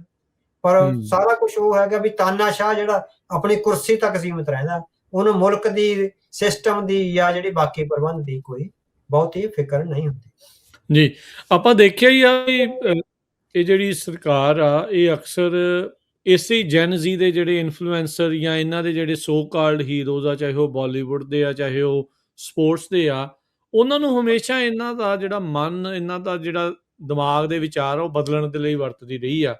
ਇਹੀ ਚੀਜ਼ ਆਪਾਂ ਹੁਣ ਇਸ ਪ੍ਰੋਟੈਸਟ ਦੇ ਦੌਰਾਨ ਵੀ ਜਿਹੜੀ ਉਹ ਦੇਖੀ, ਵਾਰੀ-ਵਾਰੀ ਸਿਰ ਇੱਕੋ ਟਾਈਮ ਦੇ ਉੱਤੇ ਜਿਹੜੇ ਸੋ ਕਾਲਡ ਇਨਫਲੂਐਂਸਰ ਨੇ ਇਸ ਜਨਰੇਸ਼ਨ ਦੇ, ਉਹਨਾਂ ਦੇ ਦੁਆਰਾ ਇਹ ਘੁਮਾਉਣਾ ਸ਼ੁਰੂ ਕਰ ਦਿੱਤਾ ਗਿਆ ਵੀ ਤੁਸੀਂ ਹੁਣ ਘਰ ਨੂੰ ਜਾਓ। ਵੀ ਉਹ ਠੀਕ ਆ, ਉਹ ਗੱਲ ਸੁਣਨੀ ਚਾਹੀਦੀ ਆ। ਉਹ ਮਾੜਾ ਜਿਹਾ ਪੋਲੀ ਜਿਹੀ ਗੱਲ ਇਹਨਾਂ ਵੱਲ ਹੀ ਕਰ ਦਿੰਦੇ ਆ, ਪਰ ਮਕਸਦ ਉਹਨਾਂ ਦਾ ਮੁੱਖ ਤੌਰ ਦੇ ਉੱਤੇ ਇਹੀ ਸੀਗਾ ਵੀ ਇਹ ਪ੍ਰਦਰਸ਼ਨ ਜਿਹੜੇ ਉਹ ਬੰਦ ਕਰਵਾ ਦਿੱਤੇ ਜਿਹੜੇ ਹੋ ਜਾਣ ਕਿਸੇ ਨਾ ਕਿਸੇ ਤਰੀਕੇ ਦੇ ਨਾਲ। ਇਹ ਜਿਨ੍ਹਾਂ ਨੂੰ ਦੇਖ-ਦੇਖ ਕੇ ਇਹ ਜਿਹੜੀ ਜਨਰੇਸ਼ਨ ਰਾਸ਼ਟਰਵਾਦ ਇਹਨਾਂ ਨੇ ਆਪਣੇ ਅੰਦਰ ਕੁੱਟ-ਕੁੱਟ ਕੇ ਜਿਹੜਾ ਉਹ ਭਰਿਆ, ਹੁਣ ਜਦੋਂ ਆਪ ਇਹਨਾਂ ਨੂੰ ਲਾਂਭੇ ਕਰਨ ਦੇ ਵਿੱਚ ਲੱਗੀ ਹੋਈ ਆ, ਕੀ ਤੁਹਾਨੂੰ ਲੱਗਦਾ ਵੀ ਇਹ ਜਿਹੜੀ ਜਨਰੇਸ਼ਨ ਦੀਆਂ ਵੀ ਅੱਖਾਂ ਖੁੱਲੀਆਂ ਹੋਣਗੀਆਂ?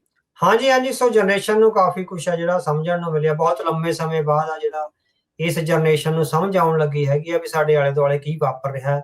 ਸਟੇਟ ਕਿੱਦਾਂ ਚਲਾਈ ਜਾ ਰਹੀ ਹੈ, ਸਰਕਾਰਾਂ ਕਿੱਦਾਂ ਵਰਕ ਕਰਦੀਆਂ ਹੈਗੀਆਂ, ਸੁਪਰੀਮ ਕੋਰਟ ਤੇ ਮੀਡੀਆ ਹੈਗਾ ਜਿਹੜਾ ਉਹਨੂੰ ਕੌਣ ਚਲਾ ਰਿਹਾ ਹੈਗਾ, ਇਲੈਕਸ਼ਨ ਕਮਿਸ਼ਨ ਨੂੰ ਕਿਸ ਤਰ੍ਹਾਂ ਚਲਾਇਆ ਜਾ ਰਿਹਾ। ਸੋ ਇਹ ਅੱਖਾਂ ਹਾਲੇ ਤਾਂ ਸ਼ੁਰੂਆਤ ਹੋਈ ਹੈ। ਸੋ ਇਹ ਘੱਟੋ-ਘੱਟ 10 ਸਾਲ ਲੱਗ ਜਾਂਦੇ ਹੁੰਦੇ ਆ ਇਸ ਤਰ੍ਹਾਂ ਦੀ ਸ਼ੁਰੂਆਤ ਤੋਂ ਬਾਅਦ ਵੀ ਜਿਹੜਾ ਸਿਸਟਮ ਨੂੰ ਇੱਕ ਚੰਗਾ ਰੁਖ ਦੇਣ ਲਈ, ਸਿਸਟਮ ਨੂੰ ਕ੍ਰਿਸਟਲਾਈਜ਼ ਕਰਨ ਲਈ, ਸਿਸਟਮ ਨੂੰ ਪਿਓਰ ਕਰਨ ਲਈ, ਸਿਸਟਮ ਵਿੱਚ ਨਵੇਂ ਜਿਹੜੇ ਹੈਗੇ ਆ ਇਮਾਨਦਾਰ ਬੰਦਿਆਂ ਨੂੰ ਫਿੱਟ ਕਰਨ ਲਈ ਕਾਫੀ ਟਾਈਮ ਆ ਜਿਹੜਾ ਰਿਫਾਰਮਸ ਨੂੰ ਲੱਗ ਜਾਂਦਾ। ਜਿਹੜੇ ਡੈਮੋਕ੍ਰੈਟਿਕ ਰਿਫਾਰਮਸ ਆ ਉਹਨਾਂ ਨੂੰ ਬਹੁਤ ਟਾਈਮ ਲੱਗ ਜਾਂਦਾ। ਪਰ ਜੇ ਇਹ ਹੈਗਾ ਵੀ ਜੇ ਉਸ ਲੀਹ ਤੇ ਪਹਿਲਾ ਕਦਮ ਚੁੱਕਿਆ ਜਾਵੇ, ਹਲੇ ਅਸੀਂ ਨਹੀਂ ਸਮਝਦੇ ਵੀ ਡੈਮੋਕ੍ਰੈਟਿਕ ਰਿਫਾਰਮਸ ਲਈ ਕਦਮ ਚੁੱਕੇ ਗਏ ਆ। ਹੁਣ ਹਲੇ ਮੰਗ ਬਹੁਤ ਛੋਟੀ ਹੈਗੀ ਹੈ। ਸੋ ਹਲੇ ਵੀ ਜੇ ਨਰਿੰਦਰ ਮੋਦੀ ਉਹਨੇ ਇਹ ਕਹਿ ਰਹੇ ਵੀ ਬਿੱਲ ਆ ਰਿਹਾ ਹੈ, ਹਲੇ ਵੀ ਸਿੱਖਿਆ ਮੰਤਰੀ ਦਾ ਅਸਤੀਫਾ ਨਹੀਂ ਲਿਆ ਜਾ ਰਿਹਾ। ਪਲੀਜ਼ ਉਹ ਜਿਹੜਾ ਵਿਦਿਆਰਥੀਆਂ ਦੀ ਮੰਗ ਨੂੰ ਹਲੇ ਵੀ ਮੰਨ ਨਹੀਂ ਰਹੇ, ਜਸਟ ਉਹਨਾਂ ਨੂੰ ਸ਼ਬਦੀ ਜਾਲ ਵਿੱਚ ਫਸਾ ਕੇ ਘਰੋਂ ਘਰੀ ਤੋਰਨ ਦਾ ਯਤਨ ਕਰ ਰਹੇ। ਤੇ ਆਪਾਂ ਥੋੜੇ ਚਿਰ ਪਹਿਲਾਂ ਇੱਕ ਪ੍ਰੋਗਰਾਮ ਕੀਤਾ ਸੀਗਾ ਵੀ ਜਿਹੜਾ ਇੰਡੀਆ ਦੀ ਮਿਡਲ ਕਲਾਸ ਆ ਉਹਦੇ ਉੱਤੇ ਮੁਲਕ ਦਾ ਸਾਰਾ ਭਾਰ ਆ। ਮੈਜੋਰਟੀ 'ਚ ਜਿਹੜੇ ਨੀਟ ਜਾਂ ਇਦਾਂ ਦੇ ਸਟੂਡੈਂਟ ਆ ਉਹ ਇਹਨਾਂ ਪਰਿਵਾਰਾਂ ਦੇ ਵਿੱਚੋਂ ਵੀ ਜਿਹੜੇ ਉਹ ਆਉਂਦੇ ਆ। ਉਹਨਾਂ ਨੂੰ ਮੇਨ ਮਕਸਦ ਤੇ ਇਹੀ ਆ ਵੀ ਭਾਈ ਸਾਡਾ ਰੁਜ਼ਗਾਰ ਚੱਲੇ, ਘਰ 'ਚ ਰੋਟੀ ਪੱਕੇ ਤੇ ਅਸੀਂ ਜਿਹੜਾ ਉਹ ਰਹਿ ਸਕੀਏ। ਕੀ ਅਸਲ ਦੇ ਵਿੱਚ ਇਹ ਲੋਕ ਇਸ ਲੰਮੀ ਲੜਾਈ ਦੇ ਲਈ ਰੈਡੀ ਵੀ ਹੈਗੇ ਆ ਜਾਂ ਇਹ ਕੌਪ ਆਊਟ ਕਰ ਜਾਣਗੇ? ਇਹ ਆਪਣੀਆਂ ਜਿਹੜੀਆਂ ਮੰਗਾਂ ਤੋਂ ਲਾਂਭੇ ਹੋ ਕੇ ਕਰ ਜਾਣਗੇ? ਕਿਉਂਕਿ ਇਸ ਪੂਰੀ ਪ੍ਰਦਰਸ਼ਨ ਦੇ ਵਿੱਚ ਲੀਡਰ ਕੋਈ ਨਜ਼ਰ ਨਹੀਂ ਆ ਰਿਹਾ। ਕਾਂਗਰਸੀ ਵੀ ਆ ਰਹੇ ਆ, ਕੇਜਰੀਵਾਲ ਹੁਣੀ ਵੀ ਆ ਰਹੇ ਆ, ਦਿਪਕੇ ਵਰਗਾ ਵੀ ਜਿਹੜਾ ਆ, ਕਿਸੇ ਨੂੰ ਕੁਝ ਪਤਾ ਨਹੀਂ ਆ ਵੀ ਇਹਦਾ ਲੀਡਰ ਕੌਣ ਆ, ਕਿਵੇਂ ਆ। ਕੀ ਇਹ ਕੌਪ ਆਊਟ ਤਾਂ ਨਹੀਂ ਕਰ ਜਾਣਗੇ? ਇਹਨਾਂ ਗੱਲਾਂ ਦੇ ਵਿੱਚ ਆ ਤਾਂ ਨਹੀਂ ਜਾਣਗੇ? ਨਹੀਂ, ਜਿਹੜੀ ਆਪਾਂ ਗੱਲ ਕਹੀ ਆ ਵੀ 10-12 ਨਿਹੰਗ ਸਿੰਘਾਂ ਨੂੰ ਦੇਖ ਕੇ ਜਿਨ੍ਹਾਂ ਨੂੰ ਖੁਸ਼ੀ ਚੜ੍ਹ ਗਈ ਆ ਵੀ ਕੋਈ ਲੀਡਿੰਗ ਰੋਲ ਆ ਗਿਆ ਹੋਇਆ, ਸੋ ਆਪਾਂ ਕਿਹਾ ਵੀ ਉਹ ਲੜਨ ਦਾ ਉਹ ਮਾਦਾ, ਉਹ ਜਜ਼ਬਾ ਹੀ ਹੈ ਨਹੀਂ। ਸੋ ਕੌਮ ਮਾਨਸਿਕ ਤੌਰ ਤੇ ਲੜਨ ਲਈ ਤਿਆਰ ਨਹੀਂ ਹੈਗੀ। ਸੋ ਆਪਾਂ ਨੂੰ ਨਹੀਂ ਲੱਗਦਾ ਵੀ ਇਹ ਬਹੁਤ ਲੰਬਾ ਸੰਘਰਸ਼ ਹੈ ਜਿਹੜਾ ਕਰ ਸਕਣਗੇ। ਪੜ੍ਹੇ ਲਿਖੇ ਅਮੀਰ ਘਰਾਂ ਦੇ ਬੱਚੇ ਹੈਗੇ ਆ। ਸੰਘਰਸ਼ ਕਰਨ ਲਈ ਤੁਹਾਨੂੰ ਜਿਹੜਾ ਹੈਗਾ ਥੋੜਾ ਜਿਹੜਾ ਹੈਗਾ ਸਖਤ ਦ੍ਰਿੜ ਨਿਸ਼ਚੇ ਦਾ, ਆਪਣੇ ਨਿਸ਼ਾਨੇ ਲਈ ਦ੍ਰਿੜ ਦੇ ਨਾਲ ਇਮਾਨਦਾਰ ਔਰ ਜਿਹੜੀ ਹੈਗੀ ਆ ਔਰ ਇਮਾਨਦਾਰ ਲਾਮਬੰਦੀ, ਉਹ ਬਹੁਤ ਕੁਛ ਆ ਜਿਹੜਾ ਚਾਹੀਦਾ ਹੁੰਦਾ। ਸੋ ਹਾਲੇ ਹਿੰਦੂ ਅਲੀਟ ਆ ਜਿਹੜਾ ਇਹਨੂੰ ਪਹਿਲਾ ਸਬਕ ਮਿਲਿਆ, ਡੰਡਿਆਂ ਨੇ ਪਹਿਲਾ ਸਬਕ ਦਿੱਤਾ। ਜੇ ਇਹ ਸਬਕ ਪੋਜ਼ਿਟਿਵਲੀ ਉਹ ਲੈ ਲੈਣ ਤਾਂ ਡੈਮੋਕ੍ਰੈਟਿਕ ਪੋਲੀਟੀਕਲ ਰਿਫਾਰਮਸ ਲਈ ਉਹ ਸੰਘਰਸ਼ ਕਰ ਸਕਦੇ ਹੈਗੇ ਆ।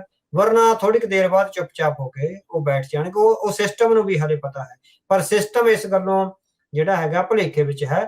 ਸੋ ਜਿੰਨੀ ਕੁ ਸਾਨੂੰ ਸਮਝ ਹੈ ਜਿਹੜੀਆਂ ਵਿਦਿਆਰਥੀ ਮੰਗਾਂ ਦੀ ਜਾਂ ਵਿਦਿਆਰਥੀਆਂ ਦੀ ਐਸਪੀਰੇਸ਼ਨਸ ਦੀ ਜਾਂ ਜਿਹੜੇ ਰੁਜ਼ਗਾਰ ਦੇ ਮੌਕੇ ਸਾਹਮਣੇ ਨਹੀਂ ਆ ਰਹੇ, ਉਹਦੇ ਚੋਂ ਇਹ ਸੰਘਰਸ਼ ਥੋੜੀ ਦੇਰ ਬਾਅਦ ਵਾਰ-ਵਾਰ ਨਵੀਆਂ ਮੰਗਾਂ ਨੂੰ ਲੈ ਕੇ ਉੱਠ ਸਕਦੇ ਹੈਗੇ। ਸੋ ਜਿਹੜੇ ਪੋਲੀਟੀਕਲ ਪਾਵਰ ਲਈ ਚੁਣੌਤੀ ਬਣ ਸਕਦੇ ਹੈਗੇ। ਤੁਸੀਂ ਤਾਂ ਹੀ ਤਾਂ ਦੇਖੋ ਅਵਤਾਰ ਸਿੰਘ ਜੀ ਵੀ ਜਿੰਨੇ ਵੀ ਕਾਲਜ ਯੂਨੀਵਰਸਿਟੀਆਂ ਆ ਉੱਥੇ ਸਿਰਫ ਤੇ ਸਿਰਫ ਗਾਣੇ ਸ਼ੂਟ ਹੋ ਗਏ, ਉੱਥੇ ਇਦਾਂ ਦੇ ਪ੍ਰੋਗਰਾਮ ਹੋ ਗਏ। ਅਸਲ 'ਚ ਉੱਥੇ ਜਿਹੜੀ ਪੋਲੀਟੀਕਲ ਸਮਝ ਆਉਣੀ, ਉੱਥੇ ਜਿਹੜੀਆਂ ਇਲੈਕਸ਼ਨਾਂ ਹੋਣੀਆਂ ਜਾਂ ਜਥੇਬੰਦੀਆਂ ਬਣਨੀਆਂ, ਉਹਨਾਂ ਨੂੰ ਕਿੱਦਾਂ ਖੁੱਡੇ ਲਾਉਣਾ ਤੇ ਆਪਣੇ ਕੰਟਰੋਲ ਵਾਲੇ ਬੰਦਿਆਂ ਦੇ ਜ਼ਰੀਏ ਉਹਨਾਂ ਦੇ ਉੱਤੇ ਕਾਬਜ਼ ਹੋ ਜਾਣਾ, ਉਹ ਆਪਾਂ ਸਾਰਾ ਕੁਝ ਪਿਛਲੇ ਲੰਮੇ ਕਈ ਦਹਾਕਿਆਂ ਤੋਂ ਜਿਹੜਾ ਦੇਖ ਰਹੇ ਹਾਂ। ਤੇ ਅੱਜ ਉਹਨਾਂ ਦੇ ਜਿਹੜੇ ਨਤੀਜੇ ਉਹ ਆਪਾਂ ਨੂੰ ਕਿਤੇ ਨਾ ਕਿਤੇ ਸਾਹਮਣੇ ਨਜ਼ਰ ਆ ਰਹੇ ਆ ਵੀ ਕਿਉਂ ਇਹ ਆਪਣੇ ਆਪ ਨੂੰ ਨਿਰਬਲ ਜੇ ਮਹਿਸੂਸ ਕਰ ਰਹੇ ਆ। ਕਿਉਂਕਿ ਇਹਨਾਂ ਨੇ ਲੜਾਈ ਅੱਜ ਤੱਕ ਲੜੀ ਹੋਈ ਕੋਈ ਇਸ ਤਰੀਕੇ ਦੀ ਜਿਹੜੀ ਨਹੀਂ ਆ ਵੀ ਜਿਹੜੀ ਕੋਈ ਸਿਧਾਂਤ ਵਾਲੀ ਜਿਹੜੀ ਲੜਾਈ ਆ ਉਹ ਲੜ ਕੇ ਇਹਨਾਂ ਨੇ ਦੇਖੀ ਹੋਵੇ, ਕੁਛ ਆਪ ਜਿਹੜਾ ਉਹ ਛੱਡ ਕੇ ਜਿਹੜਾ ਉਹ ਦੇਖਿਆ ਹੋਵੇ। ਸੋ ਅਵਤਾਰ ਸਿੰਘ ਜੀ, ਜਾਂਦੇ ਜਾਂਦੇ ਇਸ ਚੀਜ਼ ਦੇ ਬਾਬਤ ਜੇ ਤੁਸੀਂ ਹੋਰ ਕੁਛ ਰੈਪ ਅਪ ਕਰਨਾ ਹੋਵੇ, ਕੁਝ ਕਹਿਣਾ ਹੋਵੇ ਤਾਂ ਫਿਰ ਆਪਾਂ ਇਜਾਜ਼ਤ ਲੈਂਦੇ ਹਾਂ। ਹਾਂ ਨਹੀਂ ਠੀਕ ਹੈ, ਡੈਮੋਕ੍ਰੈਟਿਕ ਸਿਸਟਮ ਵਿੱਚ ਆ ਜਿਹੜੇ ਰਿਫਾਰਮਸ ਆ ਉਹ ਹੋਇਆ ਕਰਦੇ ਨੇ। ਸੋ ਇਹ ਡੈਮੋਕ੍ਰੈਟਿਕ ਸਿਸਟਮ ਦੇ ਰਿਫਾਰਮਸ ਲਈ ਉਹਨਾਂ ਦੇ ਹਿੰਦੂ ਵਿਦਿਆਰਥੀਆਂ ਦਾ ਪਹਿਲਾ ਕਦਮ ਹੈਗਾ। ਸੋ ਜੇ ਉਹ ਜਥੇਬੰਦ ਹੋ ਕੇ ਸੰਘਰਸ਼ ਦੀ ਲਾਮਬੰਦੀ ਜਾਂ ਆਪਣੀ ਲੀਡਰਸ਼ਿਪ ਨੂੰ ਆਰਗੇਨਾਈਜ਼ ਕਰਕੇ ਡੈਮੋਕ੍ਰੈਟਿਕ ਰਿਫਾਰਮਸ ਲਈ ਅੱਗੇ ਵਧਦੇ ਹੈਗੇ ਆ, ਤਾਂ ਮੇਰੇ ਖਿਆਲ ਮੁਲਕ ਵਿੱਚ ਜਿਹੜਾ ਹੈਗਾ ਉਹਨਾਂ ਨੂੰ ਹਮਾਇਤ ਮਿਲੇਗੀ। ਪਰ ਜੇ ਉਹ ਉਸੇ ਤਰ੍ਹਾਂ ਬੀਜੇਪੀ ਦੀਆਂ ਨੀਤੀਆਂ ਦੇ ਹਮਾਇਤੀ ਬਣ ਕੇ ਕਿਸੇ ਦੀ ਬੀ ਟੀਮ ਦੀ ਸਾਜ਼ਿਸ਼ ਵਿੱਚ ਸ਼ਾਮਲ ਹੋ ਕੇ ਅੱਗੇ ਵਧ ਰਹੇ ਆ, ਇਮਾਨਦਾਰ ਨਹੀਂ ਨੇ, ਬੇਈਮਾਨੀ ਉਹਨਾਂ ਦੀਆਂ ਜੜ੍ਹਾਂ ਵਿੱਚ ਪਹਿਲੇ ਦਿਨ ਤੋਂ ਫਸੀ ਹੋਈ ਆ, ਤਾਂ ਫਿਰ ਉਹ ਕਾਮਯਾਬ ਨਹੀਂ ਹੋਣਗੇ। ਕਿਸੇ ਵੀ ਸੰਘਰਸ਼ ਨੂੰ ਕਾਮਯਾਬ ਕਰਨ ਲਈ ਇਮਾਨਦਾਰੀ, ਪ੍ਰਤੀਬੱਧਤਾ ਔਰ ਆਪਣੇ ਲੋਕਾਂ ਤੇ ਜਿਹੜਾ ਭਰੋਸਾ ਹੈਗਾ ਉਹ ਬਹੁਤ ਜ਼ਰੂਰੀ ਆ, ਹੋਣਾ ਚਾਹੀਦਾ। ਸੋ ਇਹਨਾਂ ਤਿੰਨਾਂ ਗੱਲਾਂ ਦੇ ਨਾਲ ਹੀ ਕੋਈ ਸੰਘਰਸ਼ ਅੱਗੇ ਵਧਾਇਆ ਜਾ ਸਕਦਾ ਹੈ। ਔਰ ਜਿਹੜੇ ਡੈਮੋਕ੍ਰੈਟਿਕ ਰਿਫਾਰਮਸ ਨੇ, ਵਾਇਲੈਂਸ ਤੋਂ ਬਿਨਾਂ ਜਿਹੜੇ ਹੈਗੇ ਡੈਮੋਕ੍ਰੈਟਿਕ ਰਿਫਾਰਮਸ ਆ ਸਿਸਟਮ ਵਿੱਚ ਉਹ ਲਿਆਂਦੇ ਜਾ ਸਕਦੇ ਆ, ਤੇ ਪੋਲੀਟੀਕਲ ਰੀਟ ਨੂੰ ਜਵਾਬਦੇਹ, ਅਕਾਊਂਟੇਬਲ ਆ ਜਿਹੜਾ ਉਹ ਬਣਾਇਆ ਜਾ ਸਕਦਾ ਹੈ। ਜੀ, ਬਹੁਤ ਬਹੁਤ ਧੰਨਵਾਦ ਅਵਤਾਰ ਸਿੰਘ ਜੀ, ਤੁਸੀਂ ਸਾਡੇ ਨਾਲ ਜੁੜੇ ਅੱਜ ਦੇ ਇਸ ਪੰਥਕ ਪੈਰਾਡਾਈਮ ਪ੍ਰੋਗਰਾਮ ਦੇ ਵਿੱਚ, ਤੇ ਇਹ ਜਿਹੜੇ ਵਿਸ਼ੇਸ਼ ਮੁੱਦੇ ਦੇ ਉੱਤੇ ਗੱਲਬਾਤ ਕੀਤੀ ਜੋ ਭਾਰਤ ਦੇ ਵਿੱਚ ਵਿਦਿਆਰਥੀ ਪ੍ਰਦਰਸ਼ਨ ਜਿਹੜਾ ਚੱਲ ਰਿਹਾ ਸੀ ਉਸ ਨੂੰ ਲੈ ਕੇ। ਬਹੁਤ ਧੰਨਵਾਦ, ਮਿਲਦੇ ਹਾਂ ਅਗਲੀ ਵਾਰੀ। ਵਾਹਿਗੁਰੂ ਜੀ ਕਾ ਖਾਲਸਾ, ਵਾਹਿਗੁਰੂ ਜੀ।